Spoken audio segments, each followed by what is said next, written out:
Properties of carbon compound, chemical properties of carbon compound का देखेंगे। तो सभी को केमिकल प्रॉपर्टीज की मतलब कि आप जितना मोस्ट कॉमन कार्बन कंपाउंड पढ़े हैं, हाइड्रोकार्बन, ठीक है, अल्केन, अल्किस, alkane, we will study some chemical properties of carbon compound की, उसको रिएक्ट करवा के देखेंगे, जला के देखेंगे कि क्या बनाते हैं। Chemical properties which are going to study here, जो हम लोग पढ़ेंगे, combustion reaction, substitution reaction, addition reaction, ये सब हम लोग देखेंगे। Combustion reaction are occur in all types of hydrocarbon, सभी हाइड्रोकार्बन में, सैचुरेटेड, अनसैचुरेटेड में। सब्स्टिट्यूटेड रिएक्शन सिर्फ आपका सैचुरेटेड हाइड्रोकार्बन मीन्स कि अल्केन्स में होगा। एडिशन रिएक्शन सिर्फ आपका अनसैचुरेटेड हाइड्रोकार्बन में होगा, अल्किन्स और अल्काइंस में एडिशन रिएक्शन होंगे। जो होता है ना हाइड्रोजनेशन, वही आपको देखना है, ठीक है। फिर सैचुरेटेड हाइड्रोकार्बन में सिर्फ आपका क्या होता है, आपका सब्स्टिट्यूशन, मतलब कि सब्स्टिट्यूशन में थोड़ा आप लीनियर इक्वेशन टू वेरिएबल पढ़े होंगे ना, कि एक जगह को दूसरे को रिप्लेस कर देना, ठीक है, उससे रिप्लेस कर देना, उसको बोलते हैं substitution.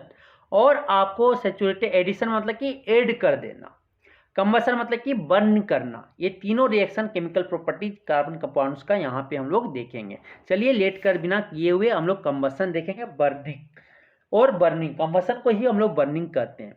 The process of carbon compound, अगर एयर के प्रेजेंस में, जब हम लोग कार्बन कंपाउंड को एयर के प्रेजेंस में, ऑक्सीजन के प्रेजेंस में बर्न करें, तो carbon dioxide, water, heat and light हम लोग को मिलता है, उसी को हम क्या बोलते हैं, कंबशन बोलते हैं।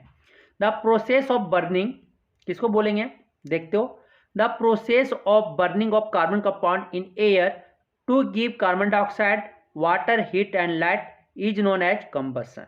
Combustion is also called burning, combustion का दूसरा नाम भी है burning. Most of the carbon compound burn in air to produce a lot of heat, means कि बहुत सारे कार्बन कंपाउंड को इसलिए जलाया जाता है क्योंकि वो ज़्यादा हीट दे सके। तो हीट का यूज अभी कहाँ है, सारे डेली यूजेज में, बड़ा बड़ा फैक्ट्री, बड़ा बड़ा कारें, बसें, ट्रेनें, सबको चलाने के लिए आपको हीट की आवश्यकता है, इनडायरेक्ट या डायरेक्ट रूप से।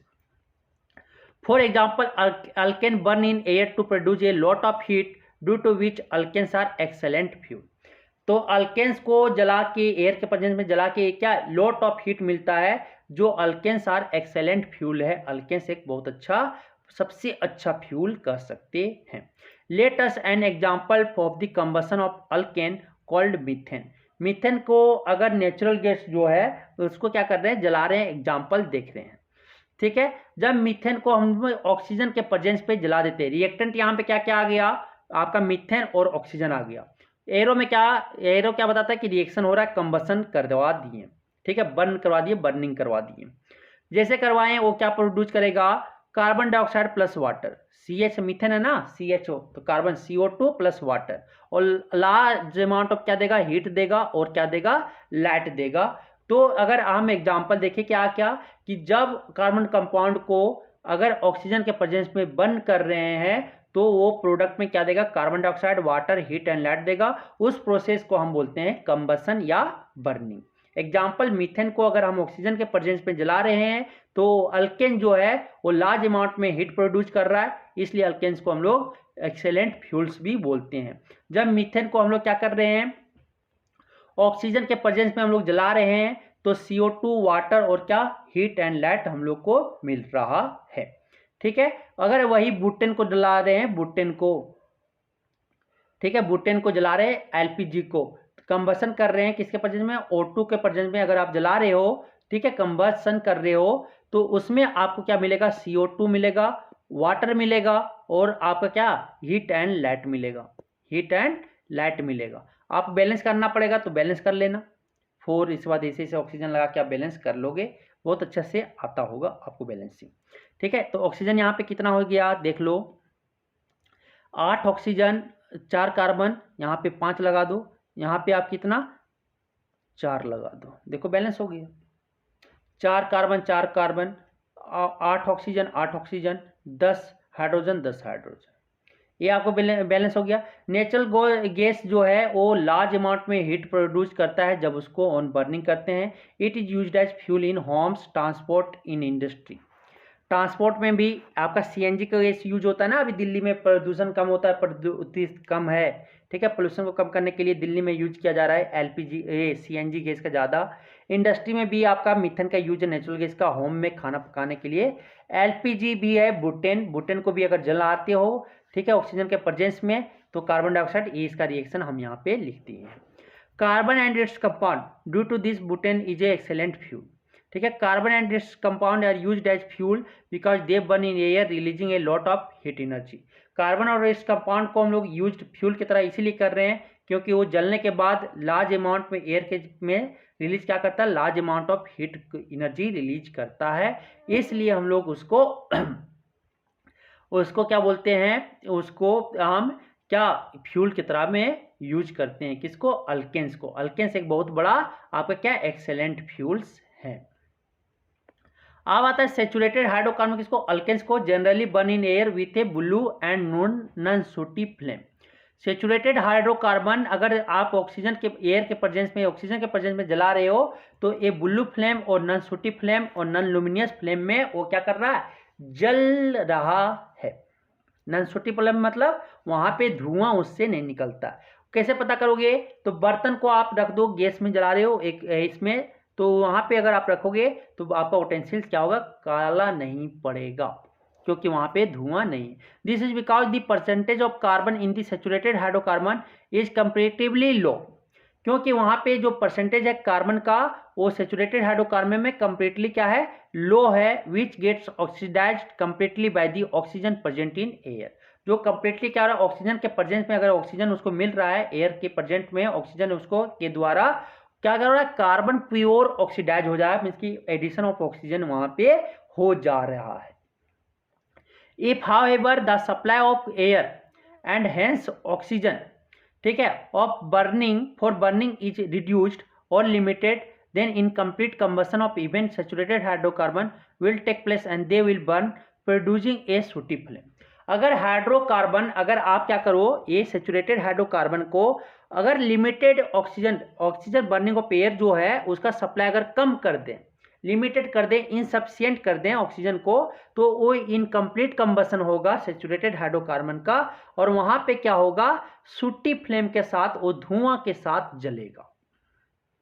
अगर ऑक्सीजन का प्रेजेंट सफिशिएंट है तो वो नॉन सूटी फ्लेम और ब्लू फ्लेम में जलेंगे।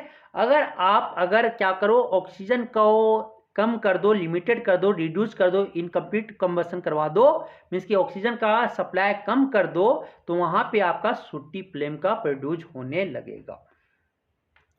ठीक है, तो अब आते हैं क्या कि let us the we you all use Bunsen burner, ठीक है, which is a gas burner in the laboratory. This Bunsen burner has an air hole near its base which can be opened or closed with the help of sliding valve। Sliding valve से आप क्या करो कि कभी oxygen को आपको देखना experiment, तो आप क्या करो, होल फुली ओपन, एयर को जो पास करवा रहे हो पूरा बर्नर को ओपन कर दो। पूरा ओपन करने से आप फुली क्या होगा, ऑक्सीजन का सप्लाई पूरा जाएगा और वो क्या करेगा, आपका नॉन सूटी फ्लेम में सैचुरेटेड हाइड्रोकार्बन कंप्लीट कंबसन करेगा और कैसा फ्लेम देगा, नॉन सूटी फ्लेम और ब्लू फ्लेम प्रोड्यूस करेगा। दूसरा में बोल रहा है कि जो बर्नर है आपका, बर्नर का जो बल्ब है वो ऑक्सीजन को थोड़ा कम कर दो, रिड्यूस कर दो, अमाउंट जो जा रहा है ऑक्सीजन वो क्या कर दो, कम कर दो, बर्नर से क्लोज कर दो। ठीक है, थोड़ा थोड़ा, तो वो जो स्टार्ट में बर्निंग करेगा वो बर्नर, वो क्या सूटी फ्लेम के साथ इनकम्प्लीट कंबसन होगा आपका अल्केन का, सैचुरेटेड हाइड्रोकार्बन का, और सूटी फ्लेम के साथ वो क्या करेगा, बर्न करेगा। आपको समझ आ गया। द गैस स्टोव यहां पे बता रहे हैं, ठीक, द गैस स्टोव और kerosene stove used in our homes have tiny holes. उसमें क्या होता है, टीनी होल्स होता है और इनलेट होते हैं, और for air so that sufficient oxygen of air is available for the complete burning of fuel to produce a smallest blue flame. तो एक गैस बर्नर देखे होंगे या आप उस पर देखे होंगे केरोसिन स्टोव में, गैस स्टोव में, हमारे घर में जो आप देखे होंगे टीनी होल्स रहते हैं, इनलेट्स, उसमें बहुत सारे छिद्र होते हैं, छिद्र होते हैं। ठीक है, जो फॉर एयर, उसमें क्या होता है, एयर सप्लाई के लिए होता है। सो डैट क्या होता है, sufficient oxygen of air is available. Sufficient क्या हो सकता है, ऑक्सीजन वहां एयर से, एयर का ऑक्सीजन सप्लाई सफिशिएंट हो सकता है अवेलेबल में। ठीक है, फॉर द कंप्लीट बर्निंग, क्यों, पूरा वो जल सके और क्या, आपका स्मोकलेस ब्लू फ्लेम, मतलब कि नॉन सूटी ब्लू फ्लेम प्रोड्यूस कर सके। ठीक है, when the flame is gas stove is blue then the fuel is burning completely. अगर गैस में अगर ब्लू, गैस स्टोव में ब्लू जल रहा है तो आपका कंप्लीट क्या फ्यूल आपका कंप्लीटली बर्न कर रहा है। When the fuel in gas stove और kerosene oil burn completely giving in blue flame then the bottom of the cooking utensils remains clean from the outside.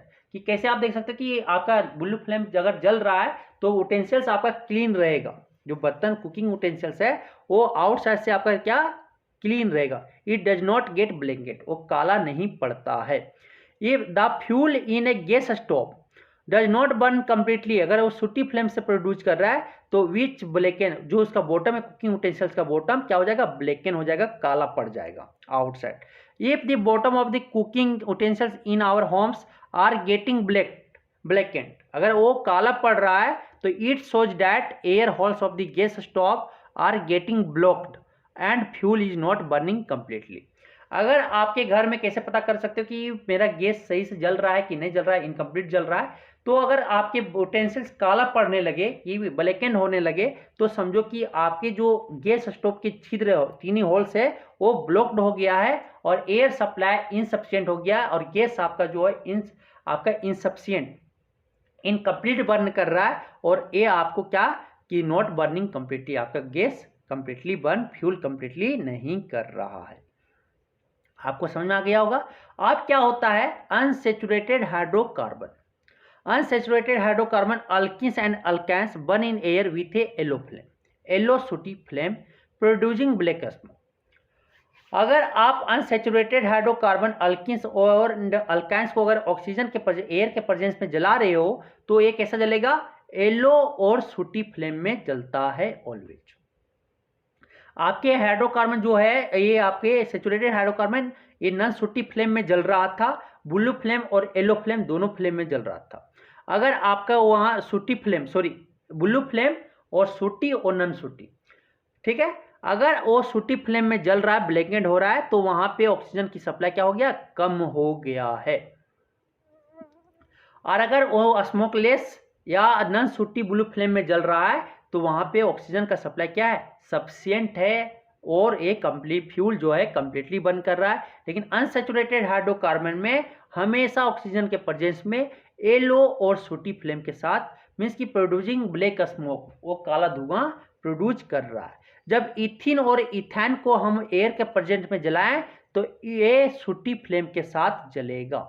Unsaturated hydrocarbon alkenes and अल्कान्स को जब हम लोग सूटी flame, वो क्या कैसे सूटी फ्लेम के साथ जल रहा है क्योंकि परसेंटेज ऑफ कार्बन जो है अनसैचुरेटेड हाइड्रोकार्बन में वो कंपेरेटिवली हायर है, ज्यादा है, अल्केन से क्या है, ज्यादा है परसेंटेज ऑफ कार्बन परसेंट, ठीक है। Which does not get oxidize completely in the air of oxygen of air, oxygen of air के प्रेजेंस में एयर के ऑक्सीजन के प्रेजेंस में वो कंप्लीटली क्या हो रहा है, ऑक्सीडाइज नहीं हो पा रहा है, कौन, कार्बन पूरा ऑक्सीडाइज नहीं हो पा रहा है, इसलिए वो सूटी फ्लेम के साथ क्या हो रहा है, सूटी येलो फ्लेम के साथ जल रहा है, ठीक है। वो बोलता है no air contains only about 21% of oxygen in it which is insufficient for the completely combustion of unsaturated hydrocarbon. Means कि एयर जो कंटेंट कर रहा है अनसैचुरेटेड हाइड्रोकार्बन को जलाने के लिए वो वहां पे सिर्फ 21% ऑक्सीजन प्रेजेंट हो रहा है जो इनसफिशिएंट है अनसैचुरेटेड हाइड्रोकार्बन को कंप्लीटली बर्न करवाने के लिए, जलाने के लिए, ठीक है। If unsaturated hydrocarbon are burn in pure oxygen, अगर अनसैचुरेटेड हाइड्रोकार्बन को प्योर ऑक्सीजन के प्रेजेंस में जलाया जाए, मतलब कि सफिशिएंट ऑक्सीजन के प्रेजेंस में जलाया जाए, तो they will burn completely producing A blue flame, means कि वो ब्लू फ्लेम के साथ जलेगा।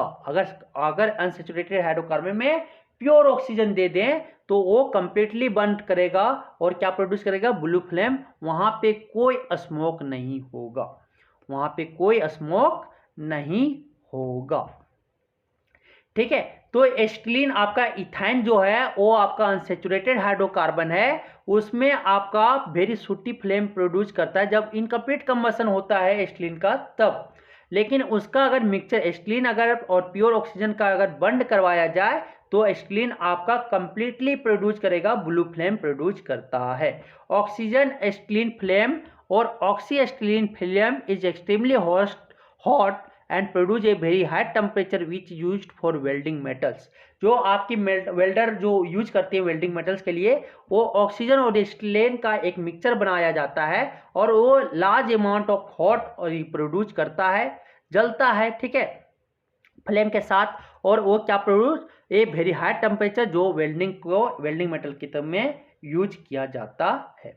A mixture of acetylene and air it is not used for welding. Mixture of acetylene और एयर का यूज नहीं किया जाता है, एयर का सप्लाई बाहर से दिया जाता है, ठीक है, मिक्सचर नहीं होता है। तो ठीक, is not used for welding because burning of acetylene in air produce a सूटी फ्लेम। अगर बर्निंग ऑफ एसिटिलीन को अगर यूज करिए एयर के प्रेजेंस में तो sooty flame due to incomplete combustion which is not you hot enough to melt metals for welding. तो oxy acetylene मतलब कि ऑक्सीजन का सप्लाई बाहर से दिया जाता होगा, देखते होंगे 2 पाइप वहां जाता है, तो एक ऑक्सीजन का पाइप जाता है और एक आपका वेल्डिंग के लिए जाता है, ठीक है। तो ऑक्सी एसिटिलीन ये ऑक्सीजन को एसिटिलीन को मिक्सचर ऑफ ऑक्सीजन और एसिटिलीन नहीं होता है, एयर नहीं होता है, क्योंकि वो कंप्लीटली बर्न नहीं करेगा और वेल्डिंग के लिए वो यूज नहीं होता है। आपको समझ आ गया होगा। The incomplete combustion of fuel has the following disadvantage. जो इनकम्प्लीट कंबशन कर रहा है फ्यूल्स, उसका डिसएडवांटेज क्या क्या है। Incomplete combustion in insufficient supply of air या limited supply of air leads to unburned carbon in the form of soot which pollute the atmosphere. क्या करेगा, एटमॉस्फेयर को पोल्यूट करेगा, ज़्यादा कार्बन डाइऑक्साइड होगा, धुआं ज़्यादा होगा तो ज़्यादा दिक्कत करेगा, ठीक है, एयर को पोल्यूट करेगा। Blackens cooking utensils, block chimney in factories, जो फैक्ट्रीज का चिमनी होता है, बड़ा बड़ा चिमनी जो दिखता होगा गोल गोल सिलेंड्रिकल टाइप पे, उसको ब्लॉक कर देगा। The incomplete combustion also lead to the formation of extremely poisonous gases like carbon monoxide.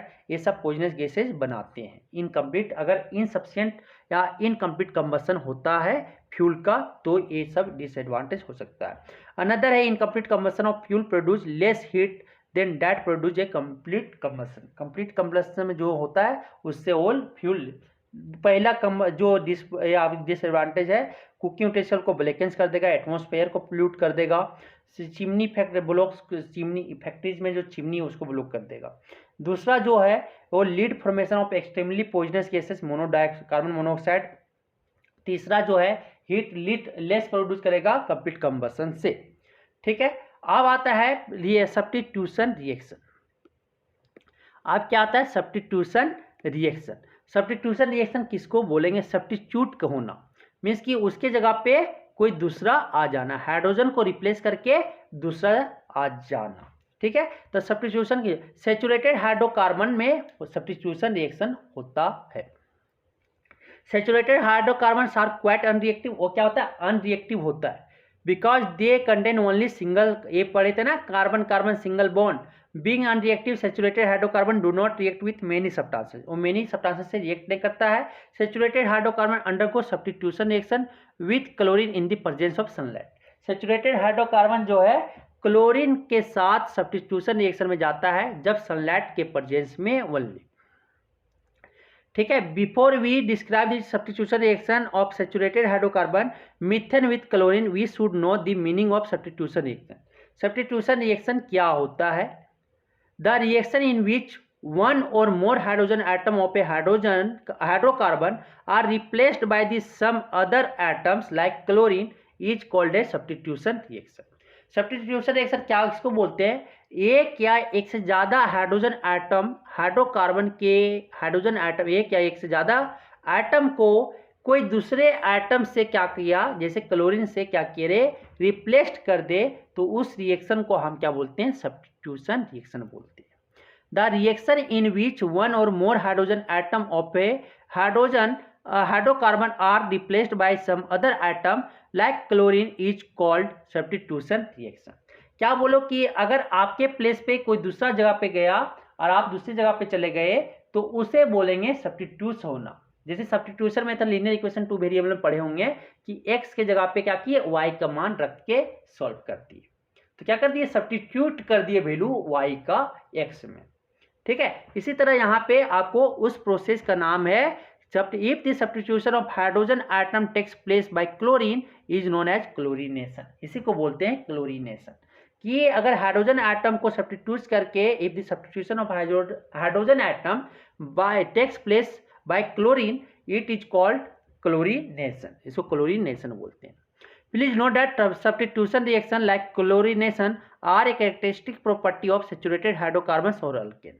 एक ये आपका क्या है, कैरेक्टरिस्टिक प्रॉपर्टी है सेचुरेटेड हाइड्रोकार्बन को पहचानना, क्लोरीनेशन या substitution reaction. Unsaturated hydrocarbon do not give substitution reaction with hydrogen. Substitution reaction नहीं देगा हाइड्रोजन के साथ में, कौन, अनसैचुरेटेड हाइड्रोकार्बन। ठीक है, अब आता है क्या, substitution reaction of methane with chlorine. ठीक है, अब क्या आता है सब्स्टिट्यूशन रिएक्शन ऑफ, तो यहाँ पे हम आपको दिखा रहे हैं कुछ सब्स्टिट्यूशन रिएक्शन दिखा रहे हैं मीथेन के साथ करवा के।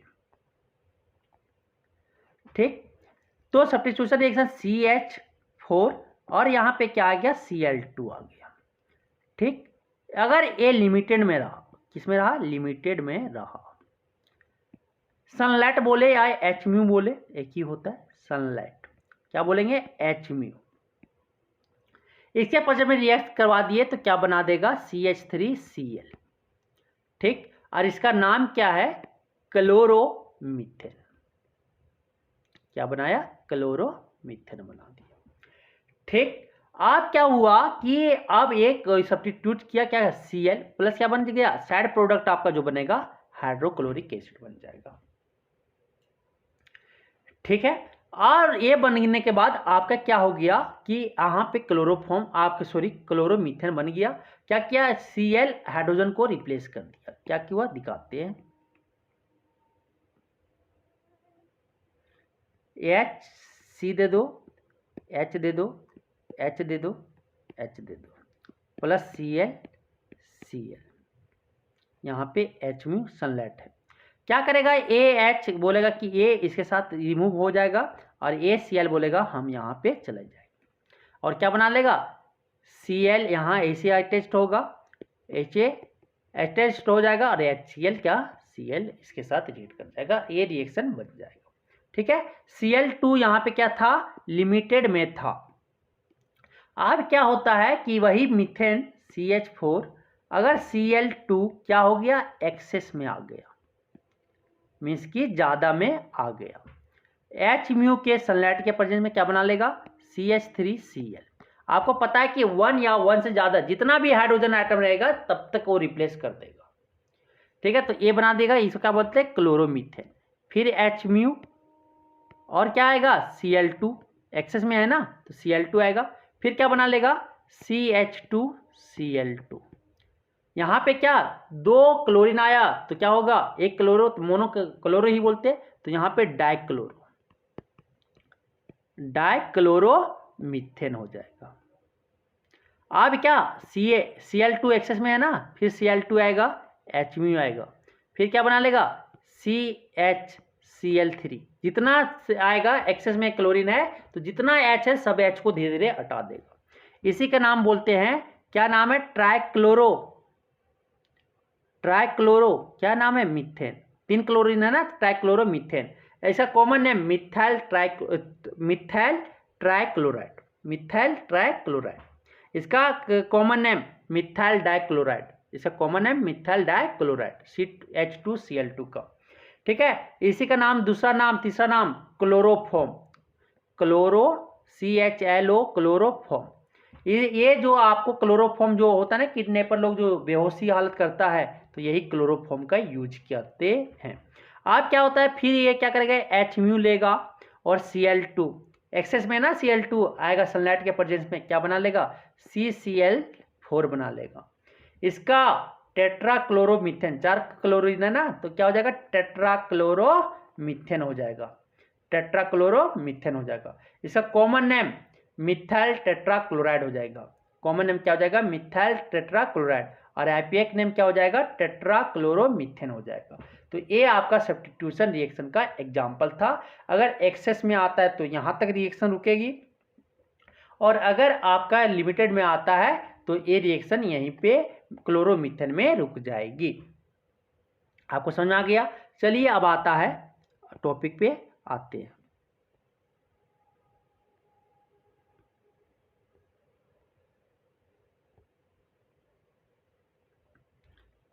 ठीक है, तो क्लोरोफॉर्म आपको ये समझ में आ गया होगा।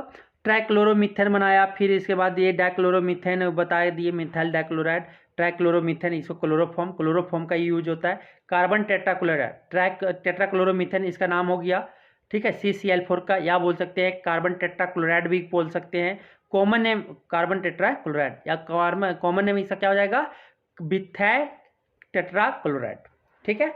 अब इथेन के साथ, प्रोपेन के साथ, बुटेन के साथ, पेंटेन के साथ action, all are saturated hydrocarbon and so all these compound will give substitution reaction. और सैचुरेटेड हाइड्रोकार्बन जितना है अल्केन्स, सारे सब आपको सब्स्टिट्यूशन रिएक्शन देंगे।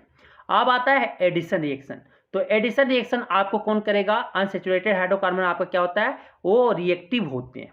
कौन से क्या होते हैं, रिएक्टिव होते हैं। और एडिशन रिएक्शन किसको बोलेंगे, एडिशन ऑफ हाइड्रोजन, क्लोरीन और ब्रोमीन आर कैरेक्टरिस्टिक, किसको बोलेंगे, the reaction in which unsaturated hydrocarbon combine with another substance to give a single product. Means कि दो या दो से ज्यादा रिएक्टेंट मिलके एक सिंगल प्रोडक्ट बना दे तो उसे बोलते हैं एडिशन रिएक्शन। तो क्या होगा, the reaction in which N unsaturated hydrocarbon combine with another substances like hydrogen, chlorine, bromine, etc. to give a single product is called an addition reaction। उसको क्या बोलेंगे, एडिशन रिएक्शन बोलेंगे।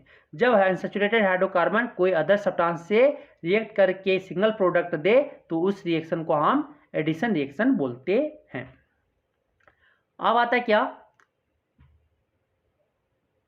अब क्या आता है, addition reactions like the addition of hydrogen, chlorine और bromine, ठीक है, are characteristic property of unsaturated hydrocarbon. Substitution reaction किसका कैरेक्टरिस्टिक प्रॉपर्टी था, सैचुरेटेड हाइड्रोकार्बन का, और ठीक है, और एडिशन रिएक्शन किसका प्रॉपर्टी, कैरेक्टरिस्टिक प्रॉपर्टी है आपका अनसैचुरेटेड हाइड्रोकार्बन का, ठीक है। अनसैचुरेटेड हाइड्रोकार्बन को क्या करता है, containing addition reactions are given by all unsaturated hydrocarbon containing double bond या ट्रिपल बॉन्ड। अगर डबल बॉन्ड और ट्रिपल बॉन्ड कंटेन किया हुआ अनसैचुरेटेड हाइड्रोकार्बन, सभी हाइड्रोकार्बन के द्वारा एडिशन रिएक्शन क्या देता है या होता है। Addition reactions are give all alkenes and alkynes, सभी अल्किन और अल्काइन से एडिशन रिएक्शन होते हैं, ठीक है। डबल बॉन्ड हो या ट्रिपल बॉन्ड हो कार्बन कार्बन एटम के बीच में, तो वहां पे आपका एडिशन रिएक्शन होगा, ठीक है। उसी को बोलते हैं addition of hydrogen, the addition of hydrogen in an with an unsaturated hydrocarbon to give a single product, to give a saturated product is saturated hydrocarbon is known as hydrogenation। उसी को क्या बोलते हैं, हाइड्रोजेनेशन बोलते हैं। Addition of hydrogen to an unsaturated hydrocarbon to obtain a saturated hydrocarbon is called hydrogenation, ठीक है। तो addition of reaction of ethyne with hydrogen देखते हैं। इथिन को क्या करते हैं आप, एडिशन हाइड्रोजन के साथ में, मीन्स की रिएक्टेंट में आप इथिन और हाइड्रोजन ले लो और उसको निकल के प्रेजेंट में क्या करो, निकल के कैटेलिस्ट के प्रेजेंट में रिएक्ट करवा दो, तो ये आपको क्या बना देगा, इथेन बना देगा।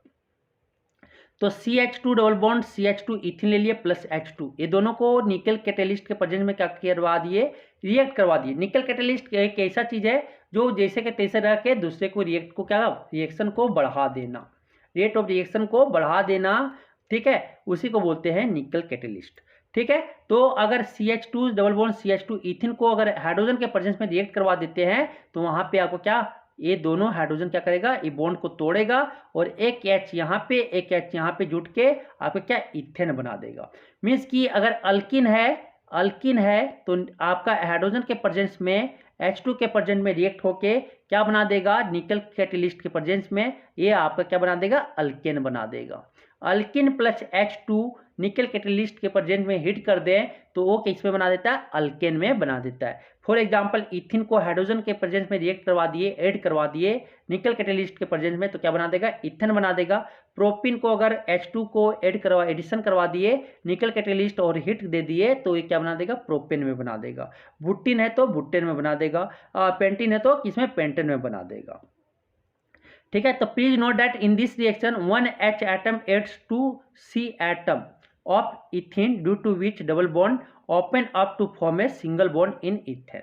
क्या हुआ कि ए डबल बॉन्ड जो है एक बॉन्ड टूटा और एक H यहाँ पे बन गया, एक H यहाँ बन गया और क्या, कार्बन कार्बन एटम के बीच सिंगल बॉन्ड सगर बना दिया, ठीक है। तो इथेन से क्या, इथेन बना देता है। तो क्या बोलता है कि unsaturated hydrocarbon add on hydrogen in the presence of catalyst such as nickel और प्लेटिनम। किसी किसी प्रेजेंस में प्लेटिनम, निकल और प्लेटिनम, ये आपके ऑब्जेक्टिव क्वेश्चन बन सकते हैं कि किस कैटेलिस्ट के प्रेजेंस में हाइड्रोजेनेशन या अनसैचुरेटेड हाइड्रोकार्बन में हाइड्रोजन का ऐड होता है, निकल या palladium, to form saturated hydrocarbon. Nickel या प्लेडियम के प्रेजेंस में, कैटेलिस्ट के प्रेजेंस में आपका अनसैचुरेटेड हाइड्रोकार्बन में हाइड्रोजन का एडिशन होकर सैचुरेटेड हाइड्रोकार्बन में बनता है। आपको बोलेगा कि हाइड्रोजनेशन क्या होता है, तो addition of hydrogen unsaturated hydrocarbon में और हाइड्रोजन का एडिशन होकर सैचुरेटेड हाइड्रोकार्बन में कन्वर्ट हो जाना, उसी को हाइड्रोजनेशन कहते हैं।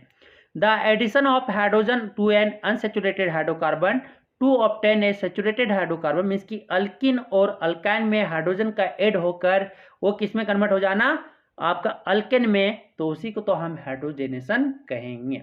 The process of hydrogenation takes place in the presence of nickel और palladium metal as catalyst.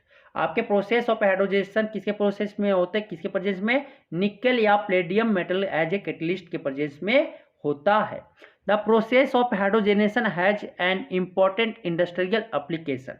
Process जो है हाइड्रोजनेशन का वो इम्पॉर्टेंट इंडस्ट्रियल एप्लीकेशन है।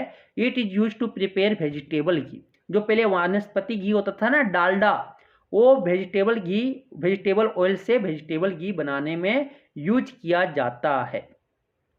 तो it is use to prepare vegetable ghee, vanaspati ghee from vegetable oils.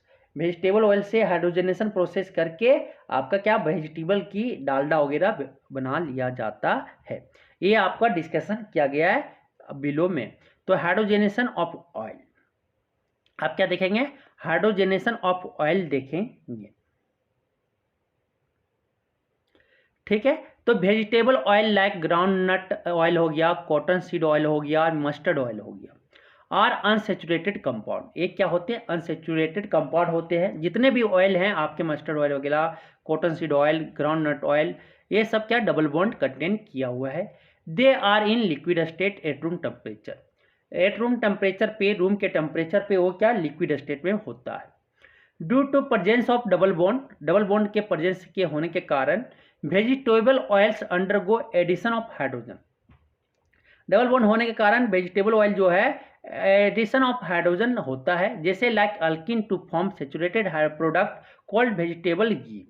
Alkene जैसे उसमें अनसैचुरेटेड हाइड्रोकार्बन में प्रेजेंस है, तो एडिशन का हाइड्रोजन का एडिशन किसके प्रेजेंस में, निकल और प्लेटिनम के प्रेजेंस में, कैटेलिस्ट के प्रेजेंस में, वो सैचुरेटेड हाइड्रोकार्बन में क्या कन्वर्ट हो जाता है, जिससे वेजिटेबल घी या वेजिटेबल वनस्पति घी में कन्वर्ट हो जाता है सॉलिड के फॉर्म में या सेमी सॉलिड के फॉर्म में एट रूम टेम्परेचर पे।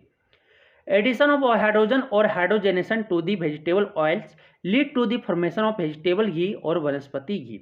N example of hydrogenation of oil is given below.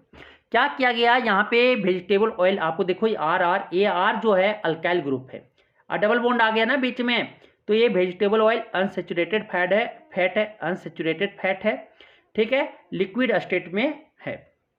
आप क्या किया, H2 उसको हाइड्रोजनेशन करवा दिए निकल कैटेलिस्ट या प्लेटिनियम कैटेलिस्ट में के और हिट कर दिए, तो ये क्या हो गया, डबल बॉन्ड टूट के एक हाइड्रोजन इधर एक हाइड्रोजन इधर लग गया और ये क्या बना लिया, सैचुरेटेड फैट बना लिया सॉलिड स्टेट के फॉर्म में या सेमी सॉलिड स्टेट के फॉर्म में।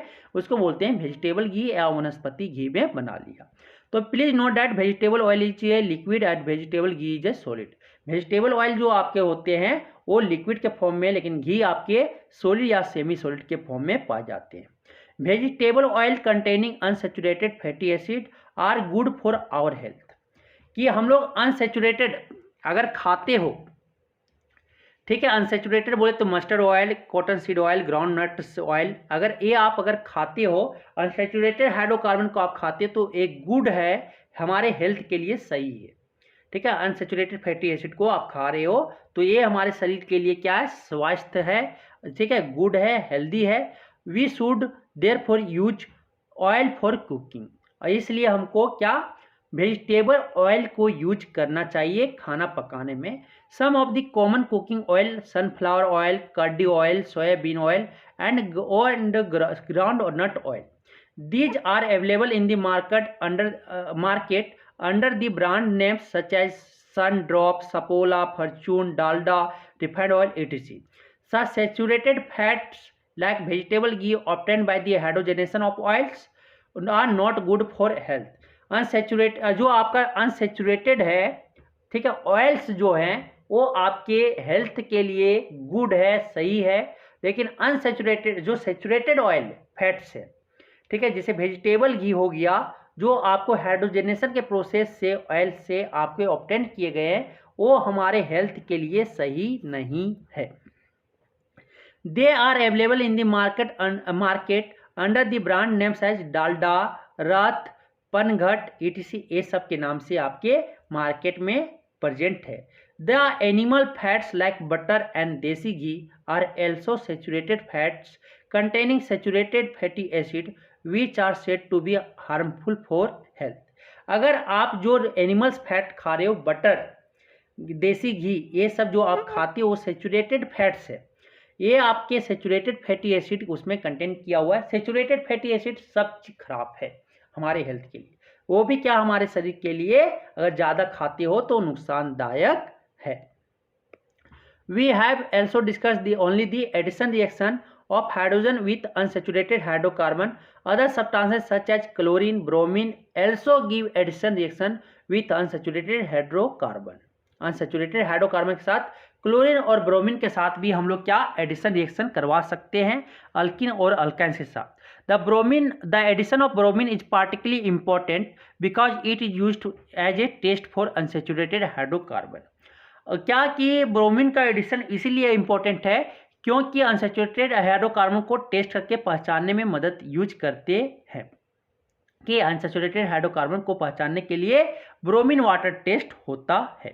For this purpose bromine is used in the form of bromine water.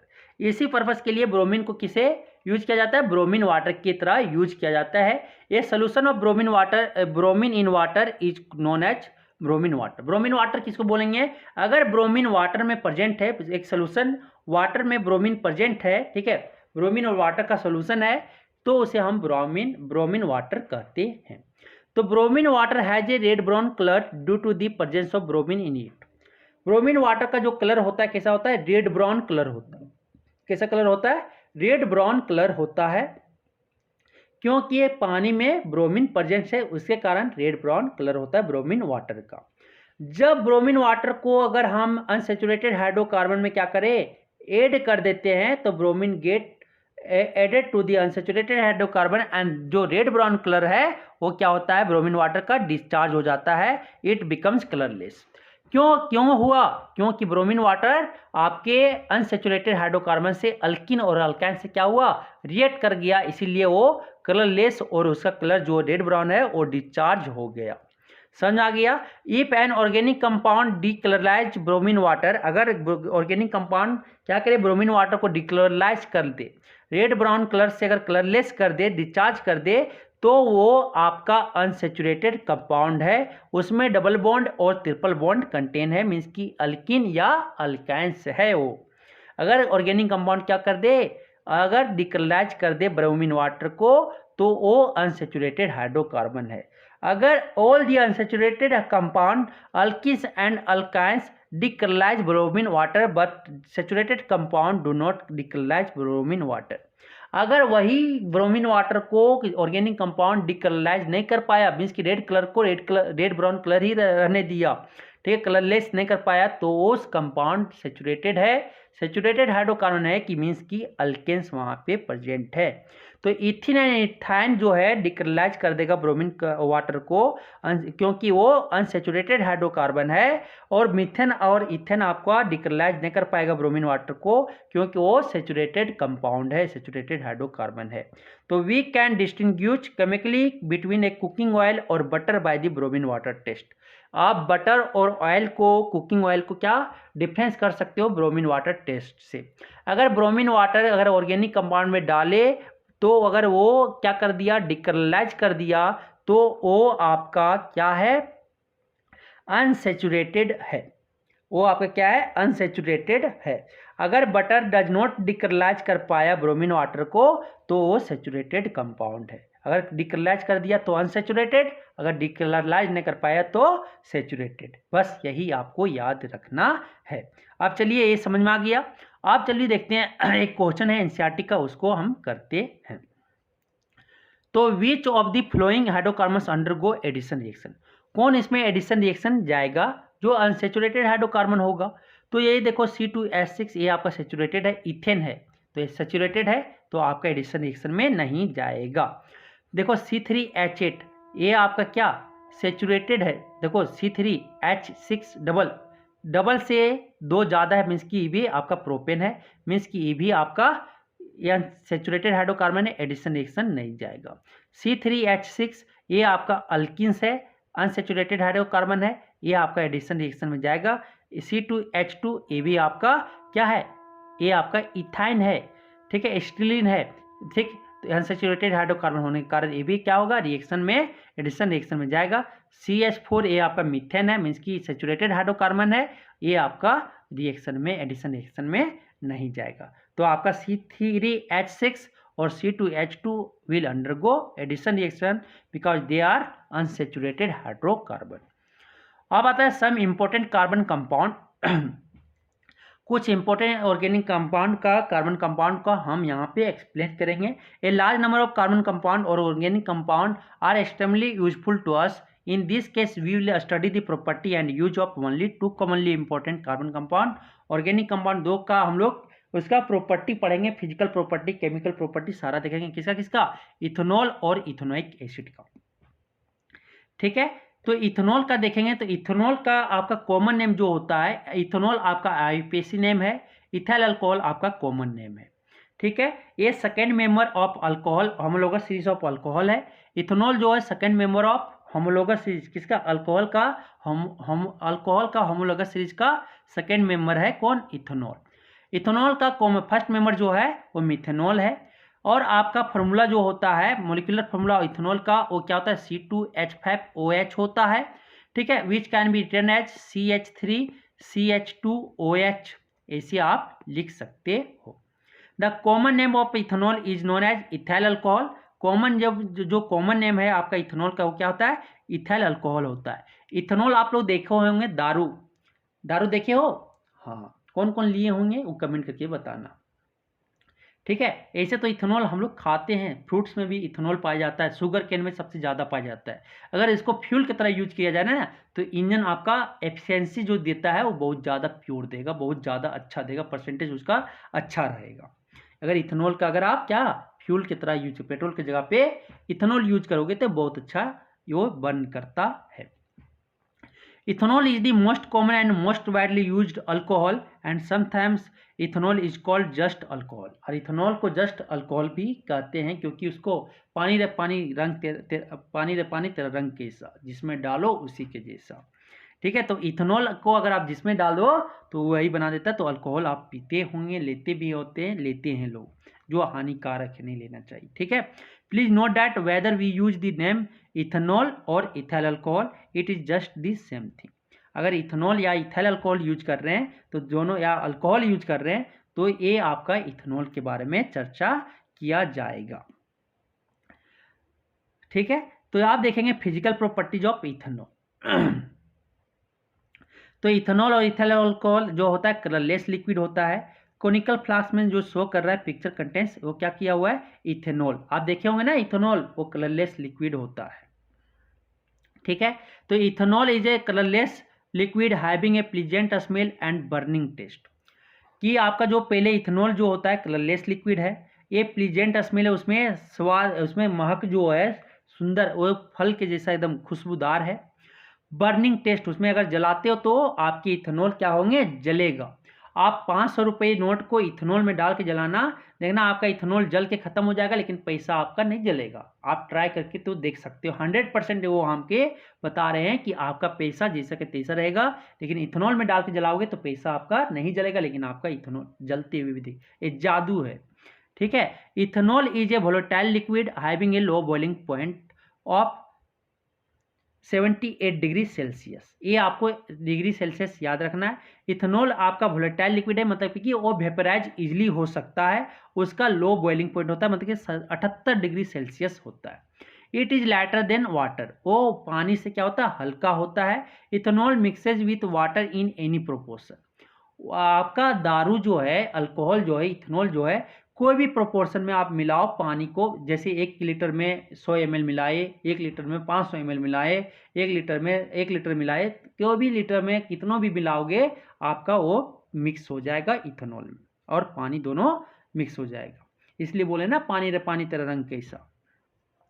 जो इथेनॉल है वो उसका डेंसिटी भी जो इथेनॉल का वो वाटर से क्या होता है, हल्का होता है। Solubility of ethanol in water is due to presence of hydroxyl group in it. जो आपका सोल्युबिलिटी हो रहा है इथेनॉल वाटर में, इथेनॉल का, वो किसके कारण हो रहा है, हाइड्रोक्सिल ग्रुप जो प्रेजेंट है उसी के कारण। ठीक है। Ethanol containing 5% water is called rectified spirit. अगर इथेनॉल में 5% वाटर है और 95% अगर क्या है पानी, ये इथेनॉल है और 5% पानी है, इथेनॉल कंटेनिंग 5% वाटर, 95% इथेनॉल और 5% वाटर है, तो उस इथेनॉल को, उस मिक्सचर को हम लोग रेक्टिफाइड स्पिरिट बोलते हैं। Rectified spirit is a commercial alcohol. Rectified spirit जो है वो कमर्शियल अल्कोहल है। 100% pure alcohol is called absolute alcohol. अगर 100% अल्कोहल प्योर अल्कोहल है तो उसे हम एब्सोल्यूट अल्कोहल बोलेंगे। अगर 5% वाटर मिला हुआ तो उसको हम रेक्टिफाइड स्पिरिट बोलते हैं, और रेक्टिफाइड स्पिरिट को हम कॉमर्शियल अल्कोहल भी बोलते हैं। Ethanol is A covalent compound. Ethanol आपका क्या है, कोवैलेंट कंपाउंड है, क्योंकि वो कोवैलेंट बॉन्ड से बना हुआ है। Ethanol does not contain any hydrogen ions. Ethanol में कोई हाइड्रोजन आयंस कंटेंट नहीं है। It is a neutral compound. वो क्या है, न्यूट्रल कंपाउंड है, मीन्स की उदासीन है, उसमें ना कोई चार्ज है, ना पॉजिटिव चार्ज है ना नेगेटिव चार्ज है, वो न्यूट्रल कंपाउंड है। Ethanol has no effect on any litmus solution. वहाँ पे इथेनॉल का लिटमस सोल्यूशन पे, मीन्स कि वो ब्लू से रेड और रेड से ब्लू नहीं कर पाएगा, क्योंकि ना वो एसिड है ना बेस है, क्योंकि वो उसमें H+ आयन नहीं है। In fact, all the alcohols are neutral compound, hence do not affect litmus. वो न्यूट्रल कंपाउंड होने के लिए, वो होने के कारण वो लिटमस को इफेक्ट नहीं कर सकता है। तो ये फिजिकल प्रॉपर्टीज में इथेनॉल कलरलेस लिक्विड है, प्लीजेंट स्मेल है, बर्निंग टेस्ट है। इथेनॉल का वोलेटाइल लिक्विड है, उसका मेल्टिंग बॉइलिंग पॉइंट लो है 78 डिग्री सेल्सियस।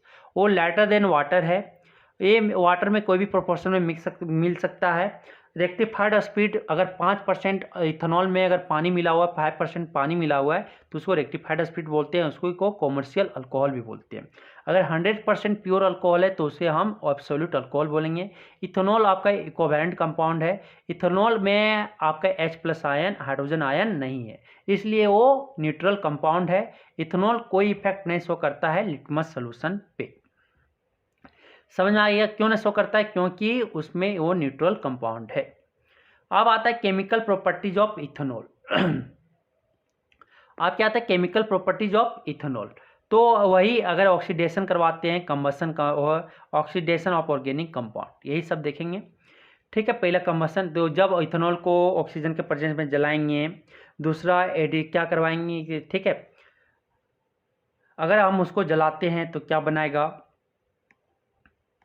ऑक्सीडेशन करवाएंगे तो क्या बनाएगा, ठीक है, सोडियम मेटल से रिएक्ट करवाएंगे तो क्या करवाएगा, डिहाइड्रेशन करवाएंगे तो क्या बनाएगा, इथेनोइक एसिड के साथ रिएक्ट करवाएंगे तो क्या बनाएगा। ठीक है, अल्कोहल के साथ में, तो सारा चीज़ अल्कोहल ले सकते हैं, एक का बस यहाँ पे इथेनॉल का बताया गया है सिर्फ लेके, तो यहाँ पे ये सब देखेंगे केमिकल प्रॉपर्टीज। तो यहाँ पे ये सब देखेंगे chemical properties of ethanol which will discuss here, combustion, oxidation, reaction with sodium metal, dehydration और रिएक्शन विथ कार्बोजेलिक एसिड। ये 4-5 कितना 5 रिएक्शन हम देखेंगे। पहला कंबसन, दूसरा ऑक्सीडेशन, तीसरा सोडियम मेटल के साथ रिएक्शन, फिर 5वां डिहाइड्रेशन, 5वां कार्बोजेलिक एसिड के साथ। तो डिफरेंस बिटवीन यहाँ पे combustion and oxidation of organic compound हम लोग जान लेते हैं पहले, कि आपका ऑक्सीडेशन और कंबसन में क्या अंतर है, मतलब बर्निंग और ऑक्सीडेशन में अंतर क्या है। During combustion, the organic compound react rapidly with oxygen and break up completely to form carbon dioxide and water vapor, and a lot of heat and light are also produced. During combustion में क्या होता है, oxygen के साथ में react करता है कौन, ऑर्गेनिक कंपाउंड, और ब्रेक डाउन करता है कंप्लीटली किसमें, कार्बन डाइऑक्साइड और वाटर, और क्या देता है, a large amount of heat और लाइट प्रोड्यूस करता है. कम ऑक्सीडेशन में क्या होता है, organic compound combine with oxygen by oxidising agent provided by oxidising agent to form new compound.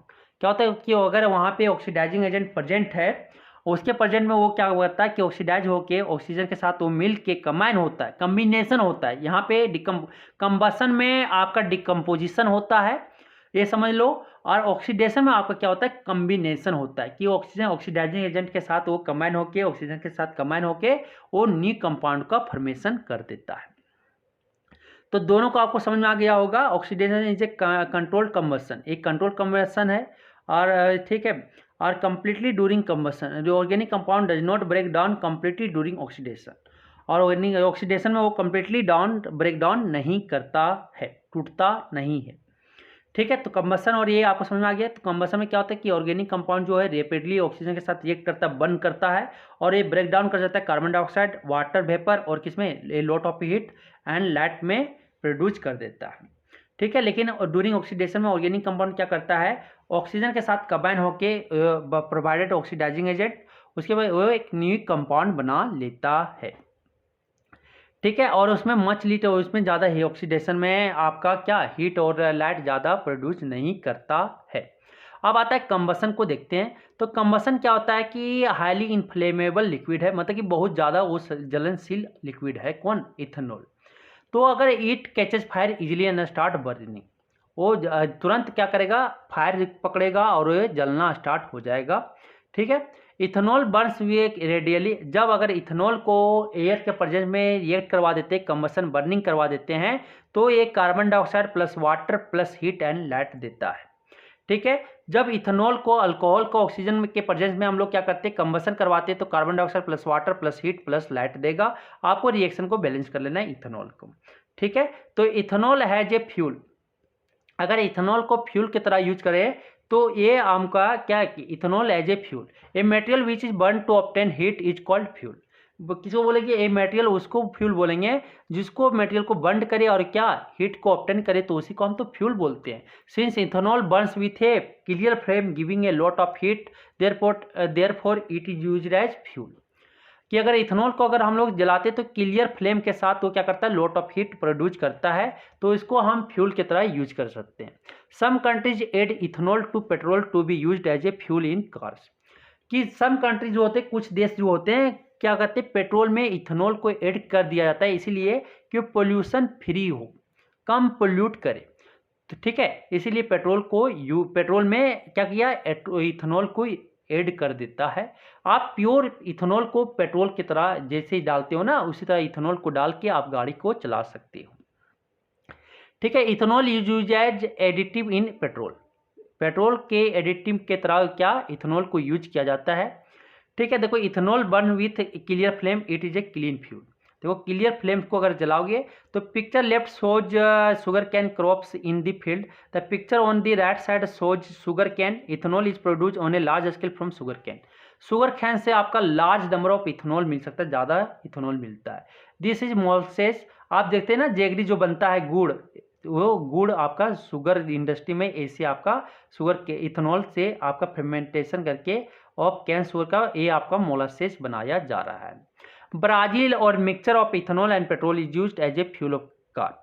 आपका ब्राज़ील जो देश है उसमें आपका इथेनॉल और पेट्रोल को मिक्स करके फ्यूल, कार के फ्यूल की तरह यूज कर रहे हैं.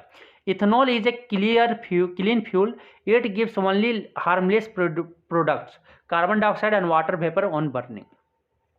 इथेनॉल जो है क्लीन फ्यूल है, क्योंकि वो अगर हम जलाते हैं, उसको बर्न कर रहे हैं, तो ये हमको क्या देता है, हार्मलेस प्रोडक्ट्स देता है, कार्बन डाइऑक्साइड और वाटर वेपर्स देता है उसको जलाने पे. वो कार्बन मोनोऑक्साइड कोई भी है वो हार्मलेस या पॉइजनस गैसेस प्रोड्यूस नहीं करता है, कार्बन डाइऑक्साइड जैसा, कार्बन मोनोऑक्साइड जैसा. ठीक है, इसलिए इथेनॉल को क्या क्लीन फ्यूल कहा गया है. Ethanol is produce on large scale from sugar cane crop. Ethanol को अगर प्रोड्यूस करवाना है तो शुगर कैन क्रॉप से आप उसको लार्ज प्रोड्यूस करवा सकते हो। Sugarcane juice is use to obtain sugar by process of crystallisation. Crystallisation process से हम लोग शुगर कैन से क्या ऑब्टेन करते हैं, शुगर ऑब्टेन करते हैं, चीनी जो होता है। After the crystallisation of sugar from concentrated sugarcane juice a thick dark brown liquid called molasses is left behind. Crystallisation of sugar from concentrated sugarcane juice से अगर करते हैं तो वहाँ पे एक थिक डार्क ब्राउन क्या liquid जो उसको क्या बोलते हैं, मोलासेस इज लेफ्ट बिहाइंड, जिसको जेगरी भी कर सकते हैं। Molasses still contains about 30% of sugar which could not be separated by the crystallisation. Molasses में जो बच गया वो 30% ऑफ शुगर वहाँ पे भी अभी बचा हुआ है, जो क्रिस्टलाइजेशन से हम लोग क्या अलग नहीं कर सकते हैं। Ethanol is produced by the fermentation breakdown by enzymes of the cane sugar present in molasses. तो इसके हम कौन प्रोसेस से, फर्मेंटेशन प्रोसेस से ब्रेकडाउन बाय एंजाइम्स के थ्रू हम क्या करते हैं, इथेनॉल को प्रोड्यूस करवा देते हैं। किससे, जो मोलासेस प्रेजेंट है शुगर कैन में, कैन शुगर में, उससे। ठीक है। Ethanol produced by the fermentation of sugar from sugarcane is mixed with petrol and used as fuel for running car. आप क्या कहते हैं, इथेनॉल को फर्मेंटेशन ऑफ शुगर से जो प्रोड्यूस करवाए मिक्स क्या कर देता है, पेट्रोल में मिक्स करके और कार को दौड़ाने में हेल्प यूज किया जाता है। And aqua solution of potassium permanganate containing sodium hydroxide is called alkaline potassium permanganate solution. अब हम लोग क्या पढ़ेंगे, आप पढ़ेंगे ऑक्सीडेशन। आप पढ़ लिए ना कंबसन। कंबसन में कि अगर इथेनॉल को ऑक्सीजन के प्रेजेंस में जला रहे हो तो एक कार्बन डाइऑक्साइड और वाटर और आपका क्या बन रहा है, हीट एंड लाइट बन रहा है, कंबसन। आप देखेंगे ऑक्सीडेशन में अल्कलाइन पोटासियम परमैंगनेट सोल्यूशन और एसिडिफाइड पोटासियम डाइक्रोमेट सोल्यूशन। तो aqueous solution of potassium permanganate containing sodium hydroxide उसको बोलेंगे अल्कलाइन। अल्कली पढ़े थे ना, अल्कलाइन मतलब अल्कली बेस हो, बेस के साथ पोटासियम परमैंगनेट। पोटासियम परमैंगनेट का फॉर्मूला होता है KMnO4। ठीक है। तो अगर एक्वस सोल्यूशन में of potassium permanganate containing sodium hydroxide, अगर आपका एक्वस सोल्यूशन किसका, पोटासियम परमैंगनेट किसके साथ, सोडियम हाइड्रोक्साइड के साथ कंटेंट किया हुआ, तो उसको बोलेंगे alkaline potassium permanganate solution. Alkaline potassium permanganate solution is KMnO4 plus NaOH। ये दोनों का है, सोडियम हाइड्रोक्साइड और पोटासियम परमैंगनेट का मिक्सचर है। ठीक है। तो KMnO4 फॉर्मूला होता है, मोलिकुलर फॉर्मूला पोटासियम परमैंगनेट का। NaOH आपका किसका होता है, सोडियम हाइड्रोक्साइड का। पोटासियम डाइक्रोमेट सोल्यूशन होता है कंटेनिंग सल्फ्यूरिक एसिड। ठीक है। Potassium dichromate solution containing sulphuric acid. अगर पोटासियम डाइक्रोमेट आपका क्या सल्फ्यूरिक एसिड कंटेंट किया हुआ है तो एसिडिफाइड, एसिडिफाइड मतलब समझ सकते हो कि वहाँ पे एसिड परसेंट है पोटासियम डाइक्रोमेट सोल्यूशन में। तो acidified potassium dichromate solution is, potassium dichromate का फॉर्मूला होता है K2Cr2O7 और आपका सल्फ्यूरिक एसिड का होता है H2SO4। ठीक है। दोनों का ये मिक्सचर होता है। तो आपका अल्कलाइन पोटासियम परमैंगनेट और आपका acidified potassium dichromate are strong oxidising agent. Oxidising agent मतलब खुद को ऑक्सीडाइज होके, खुद को रिड्यूस होके दूसरे को क्या करना, ऑक्सीडाइज करवाना। ठीक है। तो ये दोनों क्या है, स्ट्रॉन्ग ऑक्सीडाइजिंग एजेंट है। कौन, अल्कलाइन पोटासियम परमैंगनेट और आपका एसिडिफाइड पोटासियम डाइक्रोमेट और आपका अल्कलाइन पोटासियम परमैंगनेट, ये आपका क्या है, दोनों आपके स्ट्रॉन्ग ऑक्सीडाइजिंग एजेंट है। ठीक है। तो प्लीज नोट दैट आपकी जो नेसेंट ऑक्सीजन है वो freshly generated atomic oxygen which is very very reactive, वो क्या होता है, बहुत ज़्यादा रिएक्टिव होता है। ये सब माइंड में रखते हुए अब हम लोग ऑक्सीडेशन ऑफ इथेनॉल पढ़ेंगे। क्या कि अल्कलाइन पोटासियम परमैंगनेट और एसिडिफाइड पोटासियम डाइक्रोमेट आपका क्या है, स्ट्रॉन्ग ऑक्सीडाइजिंग एजेंट है। और नेसेंट ऑक्सीजन आपका जो है फ्रेशली जनरेटेड जो एटॉमिक ऑक्सीजन है वो बहुत ज़्यादा रिएक्टिव है। ये दोनों को यूज करते हुए हम अब माइंड में रखते हुए क्या देखेंगे, ऑक्सीडेशन देखेंगे।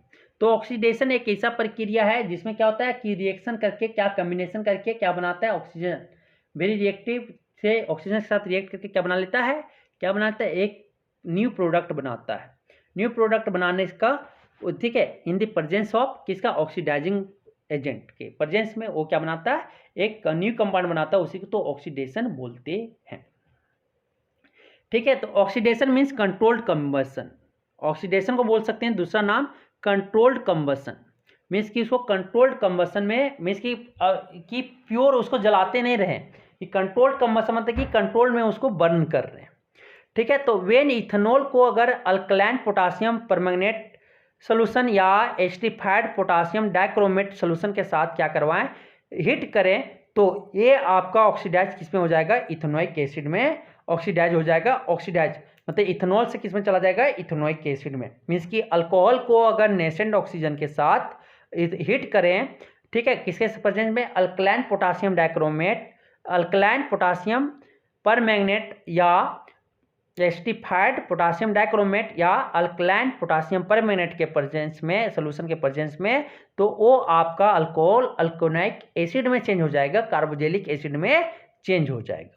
तो यहाँ पे रिएक्टर में आप देखो कि CH3 इथेनॉल क्या किया, इथेनॉल को नेसेंट ऑक्सीजन के साथ क्या करवाएं, फ्रॉम ऑक्सीडाइजिंग एजेंट से अल्कलाइन के पोटासियम परमैंगनेट या एस्टिफाइड K2Cr2O7 potassium acidified potassium dichromate को इसके साथ में हिट करवाएं, तो ये आपको किस में चेंज हो गया, इथेनोइक एसिड में, और लेफ्ट क्या किया, वाटर बाहर निकल आया। ये आपको समझ आ गया। This reaction can be carried out by adding a 5% aqueous solution of potassium permanganate. कितना पोटासियम परमैंगनेट ऐड करना है, एक्वा सोल्यूशन ऑफ किसका, potassium permanganate in sodium hydroxide solution to ethanol dropwise till the purple colour of potassium permanganate solution no longer disappears. ये आप class 11 में या 12 में आपको ये एक्सपेरिमेंट करने को मिलता है। ठीक है। तो आप यहाँ पे बोलता है कि on warming the test tube containing ethanol and alkaline potassium permanganate solution gently in a hot water bath, ethanol is oxidise to ethanoic acid.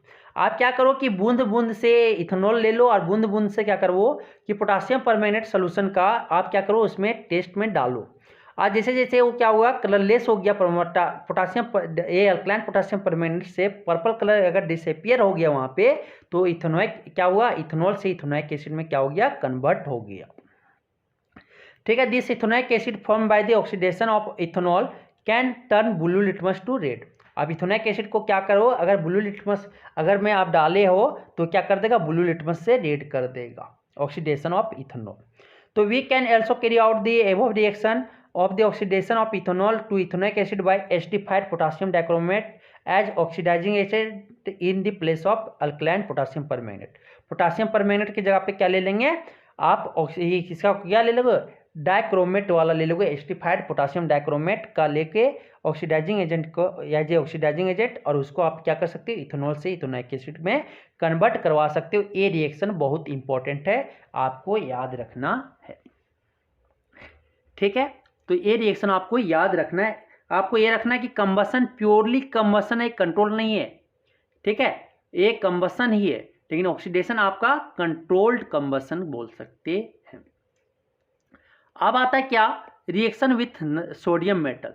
जब आप बता देते हो किसके साथ रिएक्ट करवा देते हो, जब सोडियम मेटल को आप अल्कोहल के साथ रिएक्ट करवा देते हो तो अल्क ऑक्साइड बना लेता है, सोडियम अल्क ऑक्साइड बना लेता है। अगर आप क्या कर रहे हो, अल्कोहल को सोडियम मेटल के साथ रिएक्ट करवाते हो तो क्या बना लेता है, सोडियम अल्क ऑक्साइड बना लेता है और हाइड्रोजन गैस इवॉल्व करेगा। तो यहाँ पे reaction with sodium metal, ethanol react with sodium to form sodium ethoxide and hydrogen gas. जब इथेनॉल को सोडियम मेटल के साथ रिएक्ट करवाएंगे तो सोडियम इथोक्साइड बनाएगा और क्या बना देगा, हाइड्रोजन गैस इवॉल्व करेगा।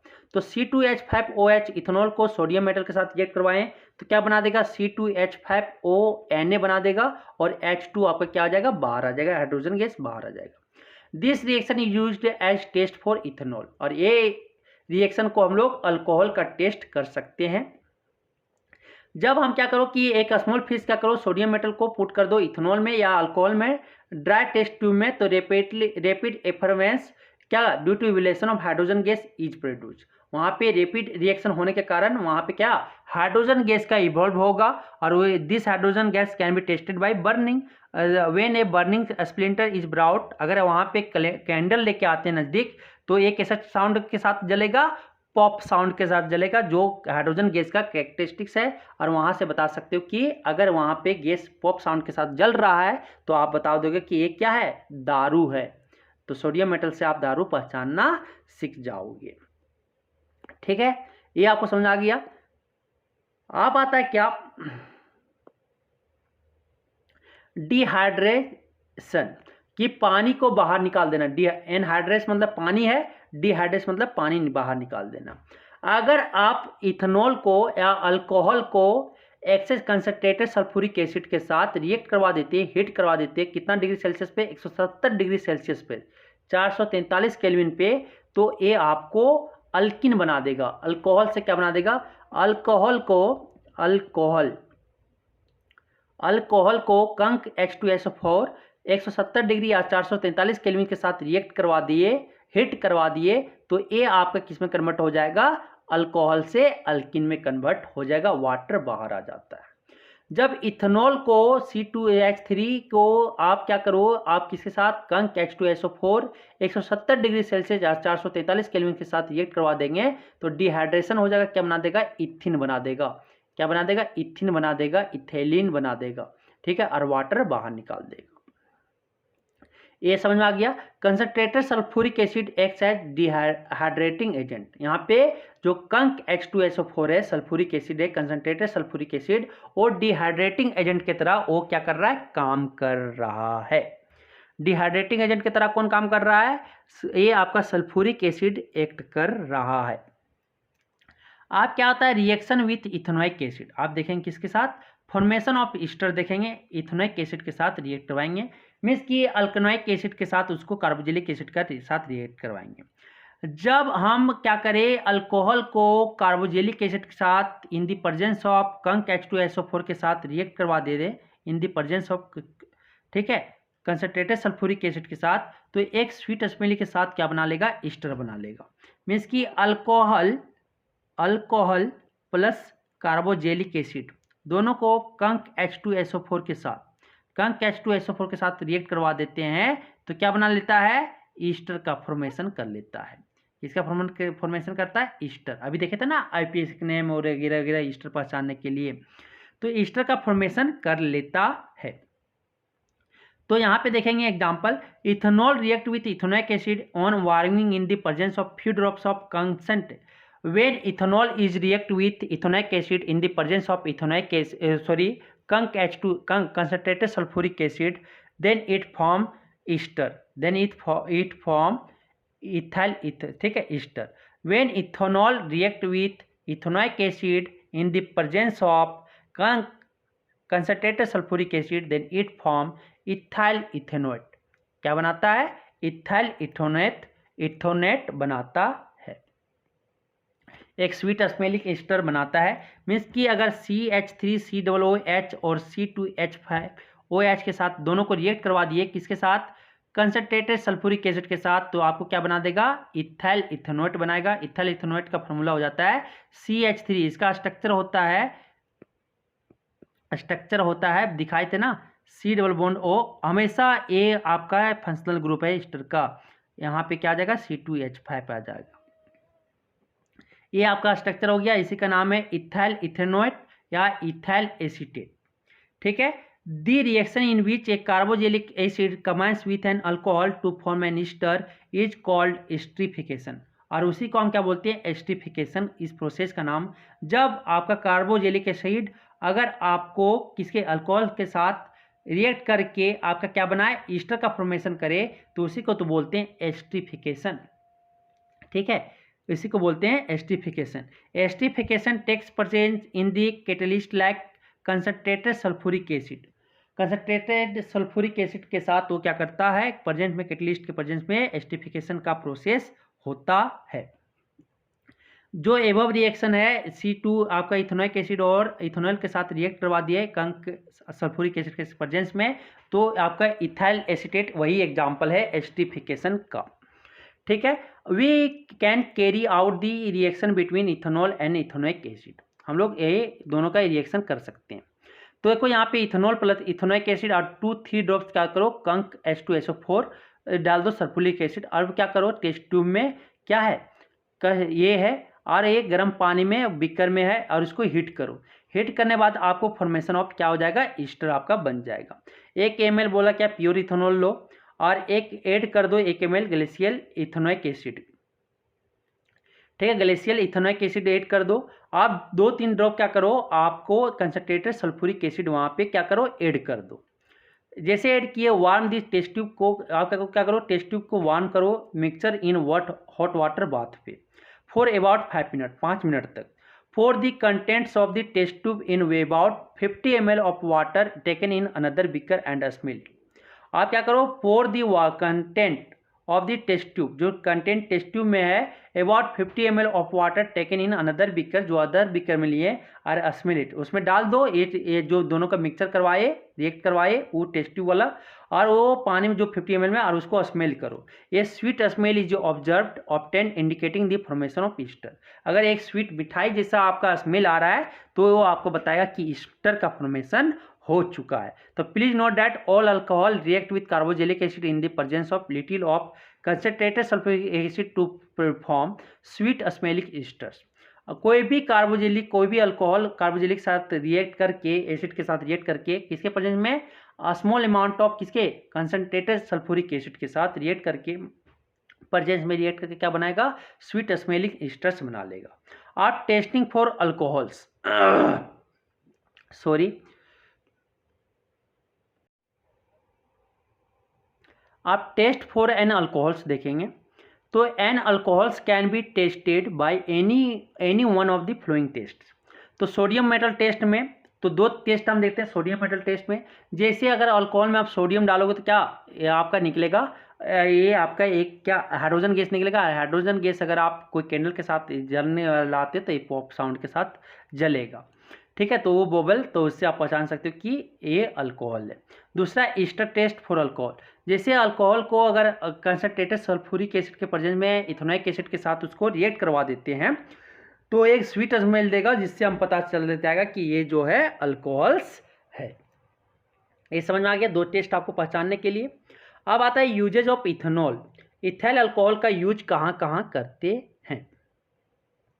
तो इथाइल अल्कोहल का यूज जो है manufacture of paints, varnishes, lacquers, medicine, perfumes, dyes, soaps, synthetic rubbers, वहाँ पे इथाइल अल्कोहल या इथेनॉल का यूज है।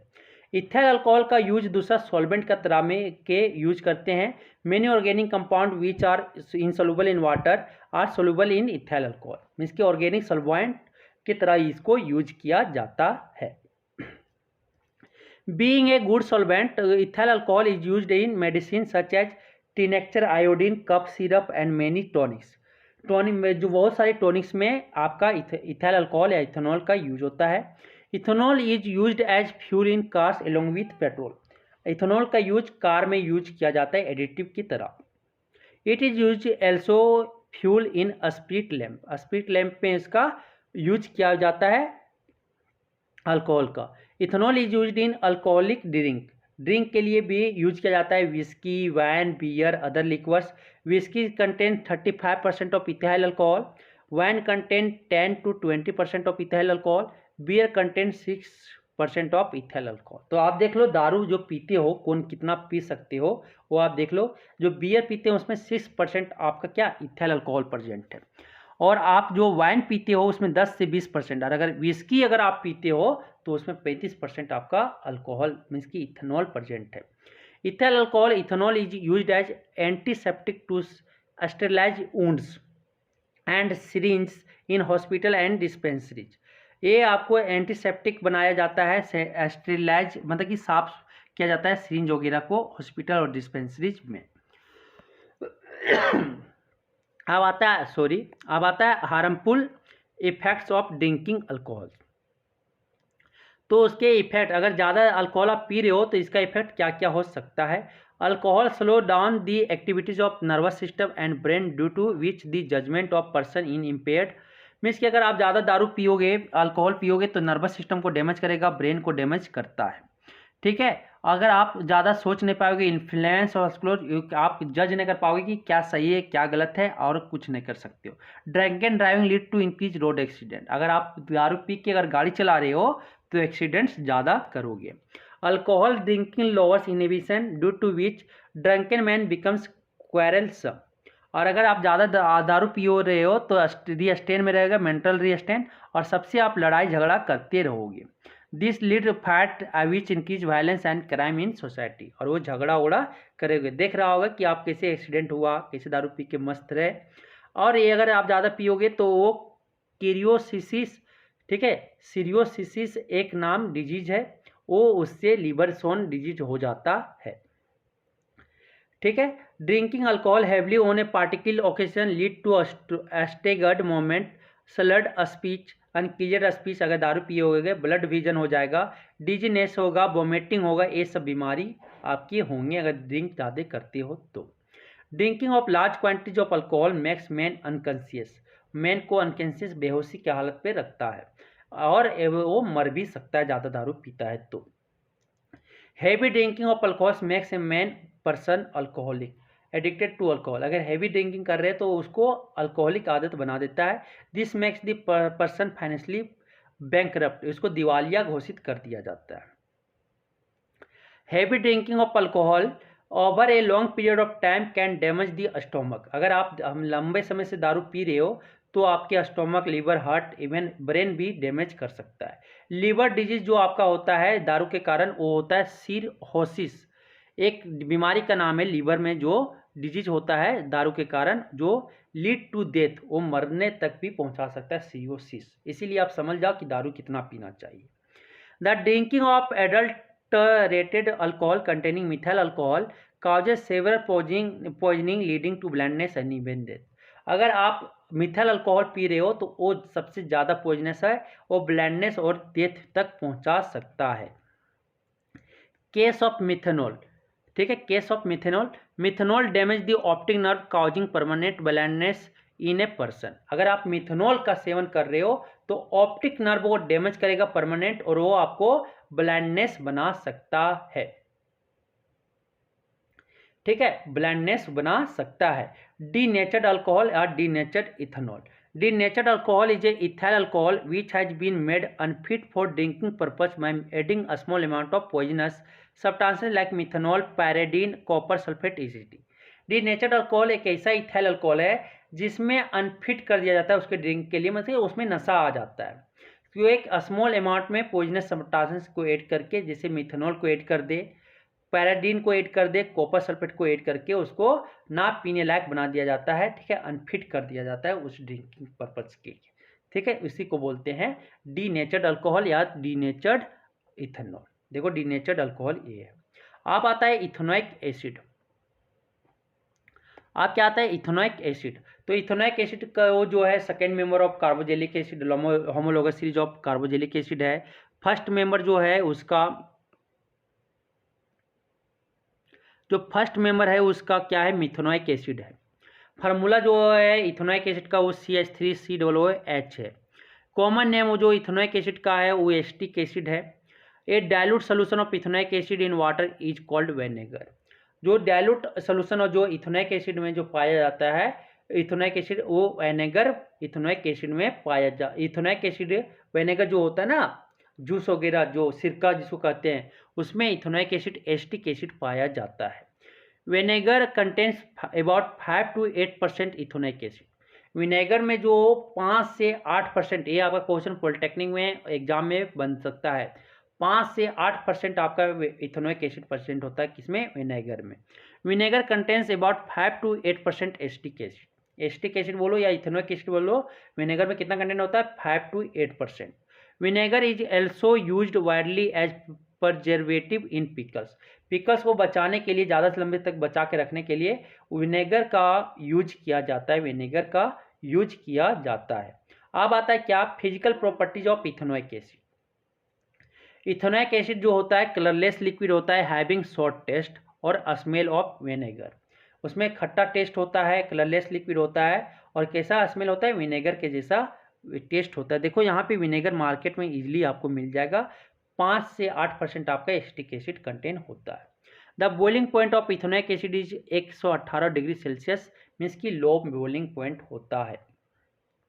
When pure ethanoic acid is cold, अगर उसको कोल्ड करें और freeze to form a colourless ice like solid, glacier उसी को बोलते हैं, अगर ऐसी which looks like glacier. Due to this pure ethanoic acid called, pure ethanoic acid को ग्लेशियल इथेनोइक एसिड या ग्लेशियल एसिटिक एसिड बोलते हैं।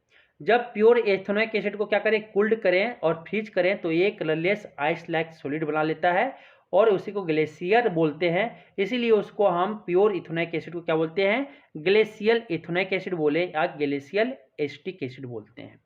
Ethanoic acid is miscible with water in all proportion, means कि 1 लीटर में 1 ml डाले या 100 ml डाले ethanoic acid, या 500 ml डाले या 700 ml डाले, सारा मिक्स कर देगा।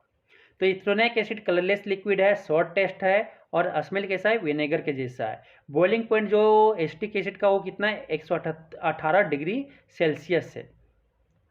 और इथेनोइक एसिड जो है प्योर इथेनोइक एसिड को अगर कुल्ड करे और फ्रीज करे तो सॉलिड के जैसा जम जाएगा, आइस के लायक सॉलिड के जैसा, कलरलेस के जैसा जम जाएगा। इसीलिए उसको ग्लेशियर भी बोलते हैं, ग्लेशियर के जैसा दिखता है, इसलिए उसको प्योर इथेनोइक एसिड को ग्लेशियल इथेनोइक एसिड बोलते हैं या एसिटिक ग्लेशियल एसिटिक एसिड बोलते हैं।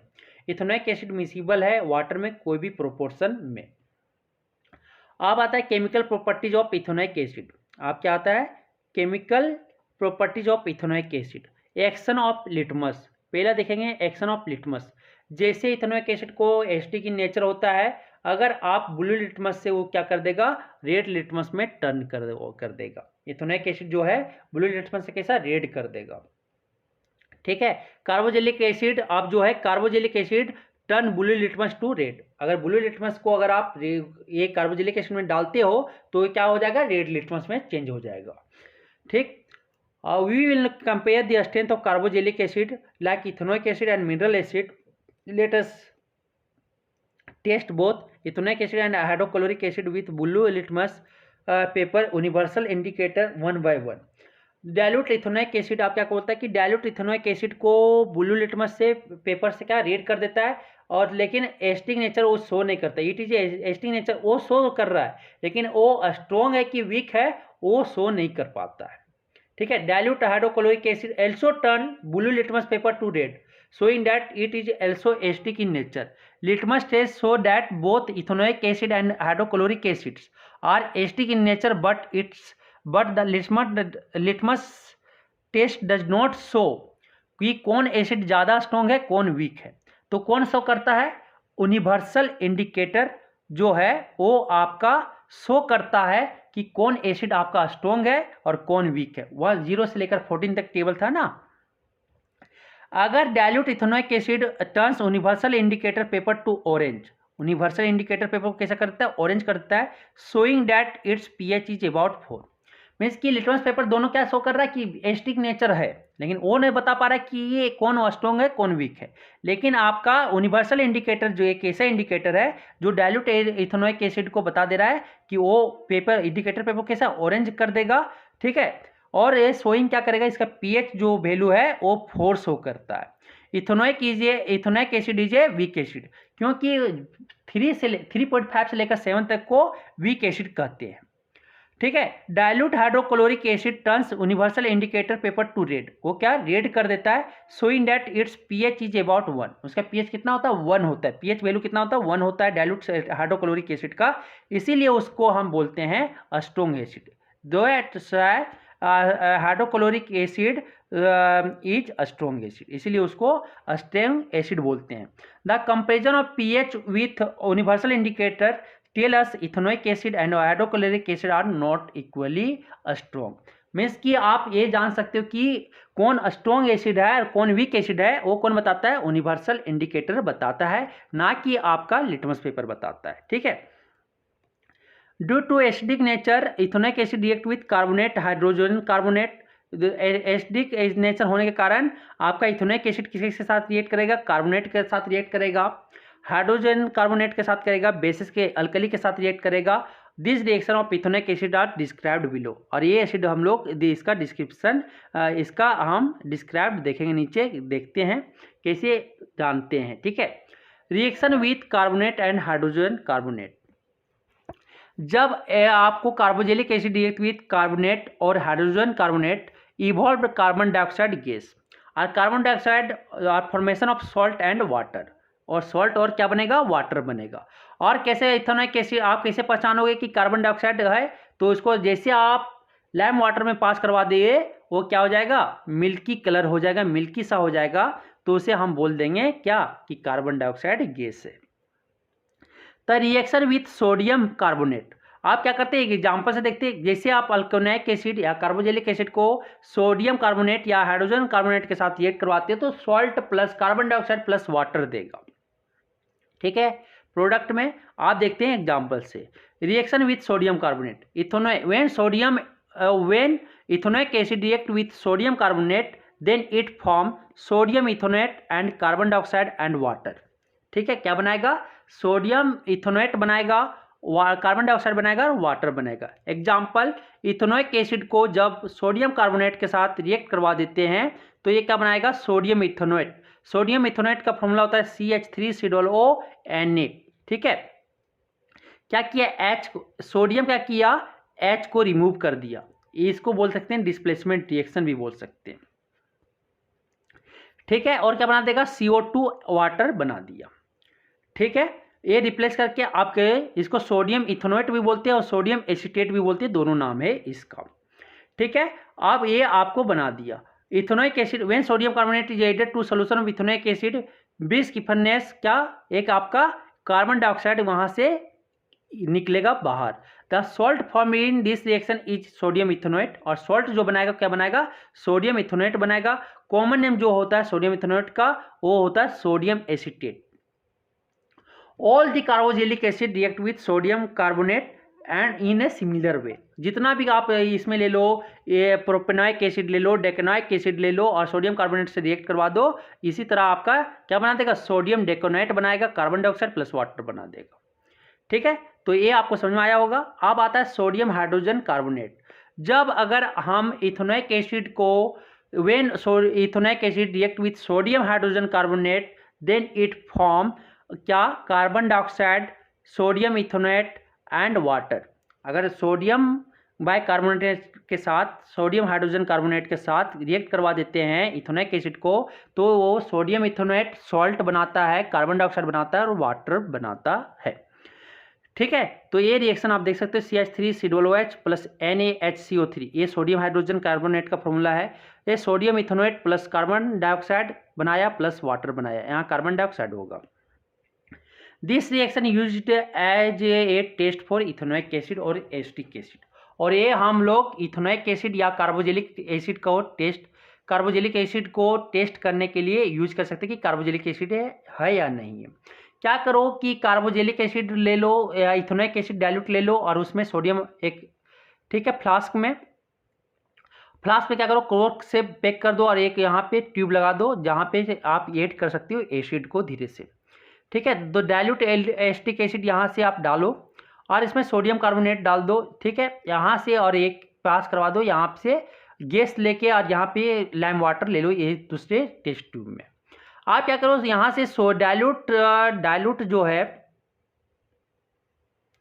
डाइल्यूट इथेनॉइक एसिड और सोडियम कार्बोनेट दोनों रिएक्ट करेगा। रिएक्ट करने के बाद यहाँ कार्बन डाइऑक्साइड, यहाँ नीचे सॉल्ट बनेगा, यहाँ कार्बन डाइऑक्साइड बनेगा। एक कार्बन डाइऑक्साइड गैस से पास होके यहाँ से आएगा और जैसे आप लाइम वाटर में पास करवा दिए तो वो क्या कर देगा, लाइम वाटर को मिल्की बना देगा। तो ओनली कार्बन डाइऑक्साइड, हमको पता है कि कार्बन डाइऑक्साइड ही लाइम वाटर को कैसा बना सकता है, मिल्की बना सकता है, और उससे हम बता सकते हैं कि वो एसिड कार्बोजेलिक एसिड ही था। और हम वहाँ से पता कर सकते हैं कि इथेनॉइक एसिड है या कार्बोजेलिक एसिड वहाँ पे प्रेजेंट था, इसलिए तो आपका क्या कार्बन डाइऑक्साइड लाइम वाटर को कैसा कर दिया, मिल्की कर दिया, और इस तरह से आप पहचान सकते हो। और नेक्स्ट आता है क्या, reaction with sodium hydroxide. Reaction with sodium hydroxide when ethanoic acid को जब बेसेज और अल्कली के साथ रिएक्ट करवा देते हैं तो सॉल्ट एंड वाटर बनता है। इथेनॉइक एसिड को react with sodium hydroxide base के साथ रिएक्ट करवाते तो क्या बनता है, सॉल्ट एंड वाटर। तो यहाँ बेस KOH भी आ सकता था, MgOH2 भी आ सकता है, कोई भी बेसेज आ सकते हैं। ठीक है, तो इथेनॉइक एसिड को जब सोडियम हाइड्रोक्साइड के रिएक्ट करवाते हैं तो सॉल्ट में सोडियम इथेनॉएट बनता है और वाटर बनता है। तो CH3COOH को इथेनॉइक एसिड को रिएक्ट करवा दिए किसके साथ, आप NaOH सोडियम हाइड्रोक्साइड के साथ रिएक्ट करवा दिए तो ये क्या बना देगा, सोडियम इथेनॉएट बना दे रहा है। CH3COONA sodium acetate common name हो जाएगा और क्या बना देता है, वाटर बना देता है। ठीक है, तो कार्बोजेलिक एसिड को अगर बेसिस के साथ रिएक्ट करवाते हो तो क्या सोडियम हाइड्रोक्साइड पोटेशियम हाइड्रोक्साइड तो क्या बनाएगा, सॉल्ट प्लस वाटर बनाएगा। अब आता है क्या, अगर रिएक्शन विथ अल्कोहल, आप क्या आता है, रिएक्शन ऑफ अल्कोहल आता है, रिएक्शन ऑफ अल्कोहल या फॉर्मेशन ऑफ ईस्टर, अभी पढ़े थे ना जस्ट ऊपर में कि वहाँ पे, तो अगर एसिड कार्बोजेलिक एसिड के साथ अगर क्या अल्कोहल को रिएक्ट करवा देते हैं कंक H2SO4 के साथ, ठीक है, कैटलिस्ट के साथ, तो ये क्या बना लेता है, ईस्टर प्लस वाटर बना लेता है। तो एथेनोइक एसिड को इथेनॉल के साथ कंक H2SO4 के साथ रिएक्ट करवा देते हैं तो इथाइल इथेनोएट बना दे रहा है, इथाइल एसीटेट बना दे रहा है, ठीक है, और क्या दे रहा है, वाटर दे रहा है। इसी का नाम क्या था, एस्टिफिकेशन था। जब कार्बोजेलिक एसिड और अल्कोहल को रिएक्ट करवाते हैं ईस्टर को बनाने में तो उसी का नाम क्या था, एस्टिफिकेशन, एक प्लीजेंट स्मेल देता है। Esters are volatile liquid having sweet smell और प्लीजेंट स्मेल, कि ये वेपराइज हो सकता है। ईस्टर एक आपका वोलेटाइल लिक्विड है, ठीक है, जो इसका स्मेल कैसा है, स्वीट है या प्लीजेंट स्मेल होता है। परफ्यूम है ना, परफ्यूम आपका ईस्टर कंटेन करता है। They are also said to fruity smell, और उसको हम फ्रूटी स्मेल भी कर सकते हैं। Ester are used in making artificial perfumes, जो आर्टिफिशियल परफ्यूम बनते हैं ना, फॉग हो गया ये वगैरह, प्रचार हम नहीं कर रहे हैं, जो लगाते ड्यू लगा लिया चल दिया, आज तो एक हम लेके चले आएंगे, करते हो ना आप लोग, तो इसी तरह की यार ये तो आज परफ्यूम ये तो लगा के गई परफ्यूम की, तो कौन हार्ड फॉग था कि क्या था, ड्यू था कि पर्क था, यार 1 घंटा तक या 2 घंटा तक क्या था, क्या परफ्यूम लगा के घूमा, वो करते हो। तो यही परफ्यूम जो रहता है ईस्टर रहता है, ठीक है। तो this is because of fact that most of the esters have a pleasant smell. Ester are also use as flavouring agent, flavouring agent की तरह आइसक्रीम वगैरह में, कोल्ड ड्रिंक स्वीट्स वगैरह में इसका आर्टिफिशियल फ्लेवर की तरह यूज किया जाता है ईस्टर का। तो one of the most important reaction of ester is that they can be hydrolysed back to the alcohol and carboxylic acid. आप क्या कहता है कि उसको बैक, ये आपका ये रिएक्शन है आपका स्पॉन्टेनियस रिएक्शन बोल सकते हैं या रिवर्सिबल रिएक्शन है। ईस्टर का फॉर्मेशन और ईस्टर का टूटना ये इसीलिए बोले ना वोलेटाइल लिक्विड, ये वोलेटाइल लिक्विड है। तो आप क्या कर सकते हैं, रिवर्स रिएक्शन भी कर सकते हैं, उसमें पानी डालोगे हाइड्रोलाइसिस भी कर सकते हैं, अल्कोहल और कार्बोजेलिक एसिड में तोड़ सकते हो, ठीक है। आप देखते हैं hydrolysis of Easter, hydrolysis of Easter.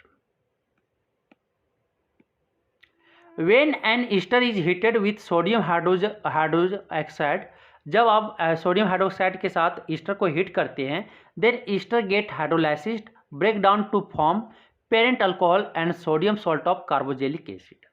Hydrolysis of ester क्या है, जब ईस्टर को हम क्या करते हैं, सोडियम हाइड्रोक्साइड के साथ हम तोड़ते हैं, ठीक है, तोड़ते हैं तो ब्रेक डाउन, तो ठीक है, रिएक्ट करवाते हैं तो वो टूट जाता है, ईस्टर हाइड्रोलाइज्ड हो जाता है और क्या बना लेता है, पेंट अल्कोहल और sodium salt of carboxylic acid बना लेता है। फॉर एग्जांपल कि अगर इथाइल इथेनोएट ईस्टर को बॉइल्ड करते हैं सोडियम हाइड्रोक्साइड सॉल्यूशन के साथ, तो सोडियम इथेनोएट क्या करता है और इथेनॉल में वो प्रोड्यूस करता है, टूट जाता है। तो क्या किया यहाँ पे, इथाइल इथेनोएट का फॉर्मूला है CH3COO C2H5 या इथाइल एसीटेट, उसको सोडियम हाइड्रोक्साइड के साथ क्या करवा दिए, हीट करवा दिए। हीट जैसे करवाओगे तो क्या होगा, Na यहाँ पे आ गया और C2H5 के साथ OH यहाँ पे लग गया, तो ये आपको क्या बना दिया, सोडियम एसीटेट या सोडियम इथेनोएट बना देगा। उसका मोलिकुलर फॉर्मूला CH3COO Na होता है और इथेनॉल में टूट जाएगा। The alkaline hydrolysis of ester using alkali like sodium hydroxide is known as saponification और सॉप मेकिंग। अल्कलाइन हाइड्रोलाइसिस मतलब अल्कलाइन में क्या, वाटर, अल्कलाइन मतलब हाइड्रोलाइसिस कि अगर वाटर के साथ अगर आपका NaOH है या KOH है तो ईस्टर को अगर हाइड्रोलाइसिस करवाते हैं, अल्कलाइन हाइड्रोलाइसिस करवाते हैं अल्कली लाइक सोडियम हाइड्रोक्साइड, तो ये क्या, सपोनिफिकेशन उसी को कहते हैं।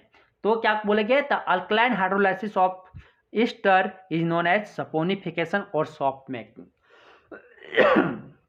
This is because of the fact that this reaction is used for the preparation of soaps when the esters of higher fatty acid with glycerol are hydrolyzed with sodium hydroxide solution, ठीक है। when esters higher fatty acid glycerol oil fats और hydrolysed कर देते हैं तो sodium hydroxide solution के साथ, तो हम लोग क्या पढ़ते हैं, sodium salt of higher fatty acid which are salt, which are soap, जो क्या होगा, सॉप्स होंगे।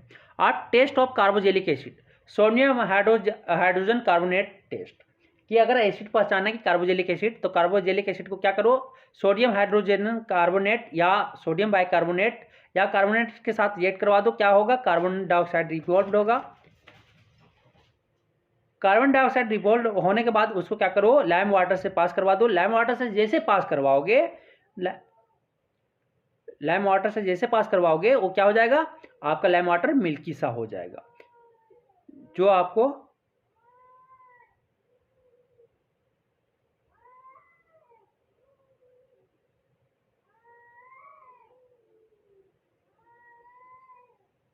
आपको कार्बोजेलिक एसिड पहचानने में मदद करेगा। आप ईस्टर टेस्ट फॉर एसिड, जैसे आप क्या करो कि एसिड को आप ये अल्कोहल ले लो और उसमें एसिड डाल दो, एसिड डालोगे 2-3 पॉइंट क्या करो, कंक H2SO4 जैसे डालोगे, आपका कैसा स्वीट स्मेल देगा, स्वीट स्मेल जैसे देगा उससे आप पहचान लाओगे कि क्या है।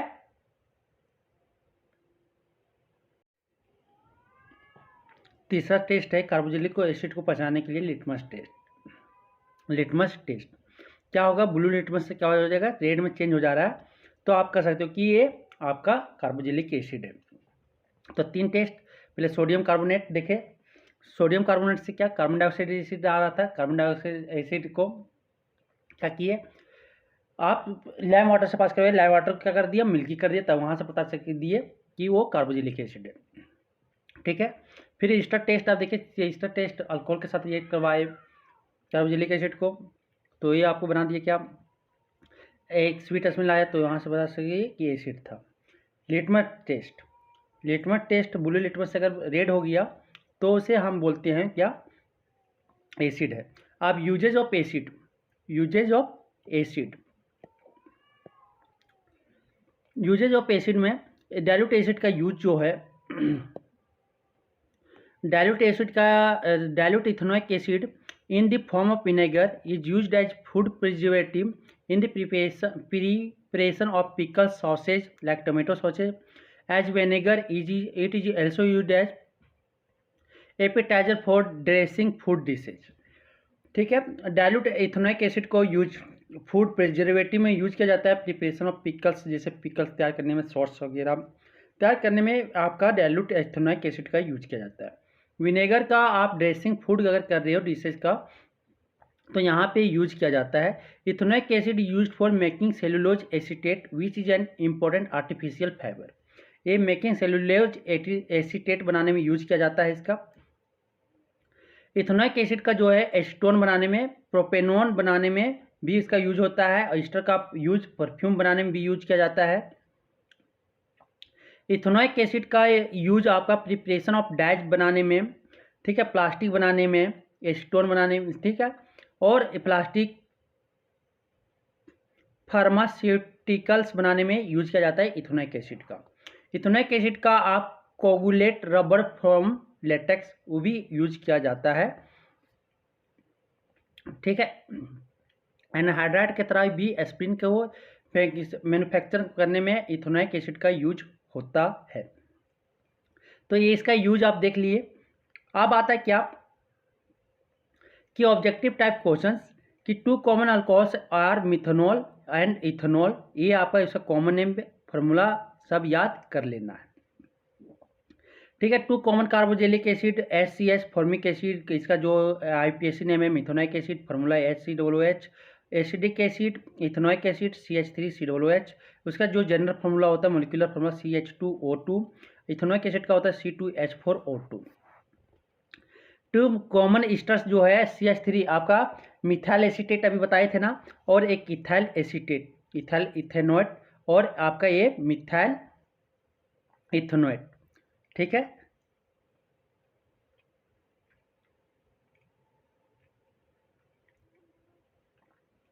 मिथाइल इथेनोएट का फॉर्मूला आपका ये हो गया, और मोलिकुलर फॉर्मूला भी इथाइल इथेनोएट C4H8O2 हो गया।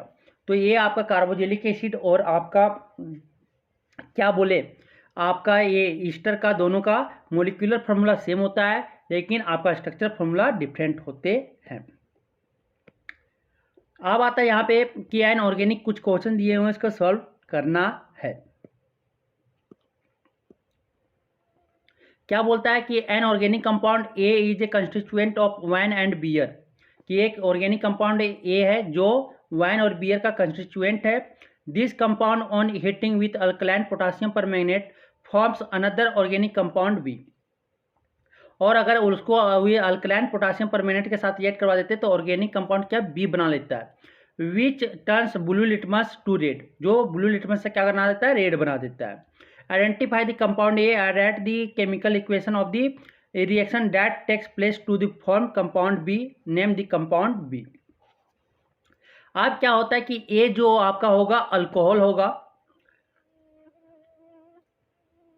ठीक है, क्योंकि अल्कोहल होगा तो अल्कोहल आपको मिलाया जाता है क्या, वाइन और बियर में, तो क्या हो गया C2H5OH, इस जो आपका हो जाएगा। ठीक है, अब उसको क्या किए, अल्कलाइन पोटासियम परमैंगनेट मत के ALK, alkaline potassium permanganate KMnO4 के साथ क्या करवाए, रिएक्ट करवा दिए। ठीक है, ठीक, तो ये आपका कंपाउंड बी बना देगा, नेसेंट ऑक्सीजन के साथ रिएक्ट करके क्या बना दिया, ए बना देगा। क्या बना देगा, CH3COOH बनाएगा प्लस वाटर बाहर आ जाएगा। ठीक, तो बी आपका जो बनेगा, नेम ऑफ कंपाउंड बी, ये बनेगा एसिटिक एसिड या इथेनोइक एसिड बना लेगा। ठीक है, क्या बना लेगा, इथेनोइक एसिड बना लेगा। आप उसके रिएक्शन को क्या करना है, बैलेंस आपको करने अभी सीखे थे, कर लेना है। तो बी आपका क्या हो जाएगा, इथेनोइक एसिड हो जाएगा। अब आता है दूसरा क्वेश्चन, क्या कि an organic compound A has the molecular formula C2H4O2 and is acidic in nature. C2H4O2 क्या है, molecular formula organic compound A का, और क्या है, एसिडिक इन नेचर है। On heating with ethanol and conc H2SO4 vapours with pleasant and fruity smell are given out. What is the compound A, what is the chemical equation involve in this reaction. क्या हुआ कि अगर C2H4O2 है तो ए आपका क्या है, ethanoic acid है, CH3COOH, क्योंकि ए एसिडिक इन नेचर, तो क्या हो गया, इथेनोइक एसिड हो गया। आप क्या करते हैं, इसको इथेनॉल के साथ रिएक्ट करवा देते हैं, CH3CH2O5, किसके प्रेजेंस में, कंक H2SO4 के प्रेजेंट में रिएक्ट करवा दिए। क्या बना लेगा, आपका बना लेगा ईस्टर बना लेगा, मतलब कि आपका इथाइल इथेनोएट बना लिया, इथाइल इथेनोएट बनाया। आपका स्मेल क्या हो जाएगा, प्लीजेंट स्मेल होगा। आप बोल रहे कि what is the chemical equation involve in this reaction, plus और क्या बना लेगा, प्लस वाटर बना लेगा। ठीक है, ए बनाने के बाद आपका क्या पूछा कि कंपाउंड ए आपका क्या होगा।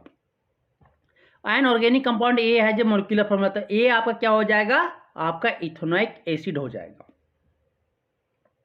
ठीक है, ए आपका इथेनोइक हो जाएगा। और उसके बाद आपका क्या बोल रहा है कि आपका क्या, what is the chemical equation involve in this reaction, और ये आपका रिएक्शन बन जाएगा एस्टिफिकेशन। क्या हो जाएगा, एस्टिफिकेशन आपका हो जाएगा। और आप ये रिएक्शन लिख लोगे, आप क्या बैलेंस कर लोगे, बैलेंस करना है जाके आप पीछे बताए थे वैसे आपका कर लेना। अब आता है कि एक क्वेश्चन आपको करके खुद रखना है। क्या बोलता है कि the molecular formula of an esterification ester is इतना, write the molecular formula of the alcohol and acid from which it might be prepared, जो यहाँ से प्रिपेयर्ड होगा वो आपको लिखना है। तो आपका जो रिएक्ट करवाएंगे तो ये आपका क्या बनेगा, आपका ये बन जाएगा बुटानिक एसिड, और क्या बनेगा, और बुटानिक एसिड और आपका इथेनॉल बन जाएगा। Right the molecular formula of the alcohol and the acid from which it might be prepared. क्या करो, इसमें कंक H2SO4 वाटर डाल दो, अपने से पता चल जाएगा कि किससे बना हुआ है। किससे बनेगा, C3H7COOH प्लस किससे बनेगा, C2H5, मतलब कि आपका बुटानिक एसिड और आपका ये इथेनॉल से ये बना हुआ है। How can ethanol and ethanoic acid can be differentiate on the basis of their physical and chemical properties. आपका इथेनोइक एसिड का प्लीजेंट स्मेल होता है, ठीक है, इथेनॉल का प्लीजेंट स्मेल होता है, इथेनोइक एसिड का स्मेल और कैसा होता है, विनेगर के जैसा होता है, ठीक है। इथेनॉल जो होता है बर्निंग टेस्ट होता है, लेकिन इथेनोइक का शॉर्ट टेस्ट होता है। इथेनॉल का नो लिटमस पेपर पे कोई एक्शन नहीं होता है, लेकिन आपका इथेनोइक एसिड पे ब्लू लिटमस से रेड कर देता है। Ethanol has no reaction with sodium hydrogen carbonate. Ethanoic acid का आपका ये सोडियम हाइड्रोजन कार्बोनेट के साथ रिएक्ट करता है। ये आपको समझ में आ गया।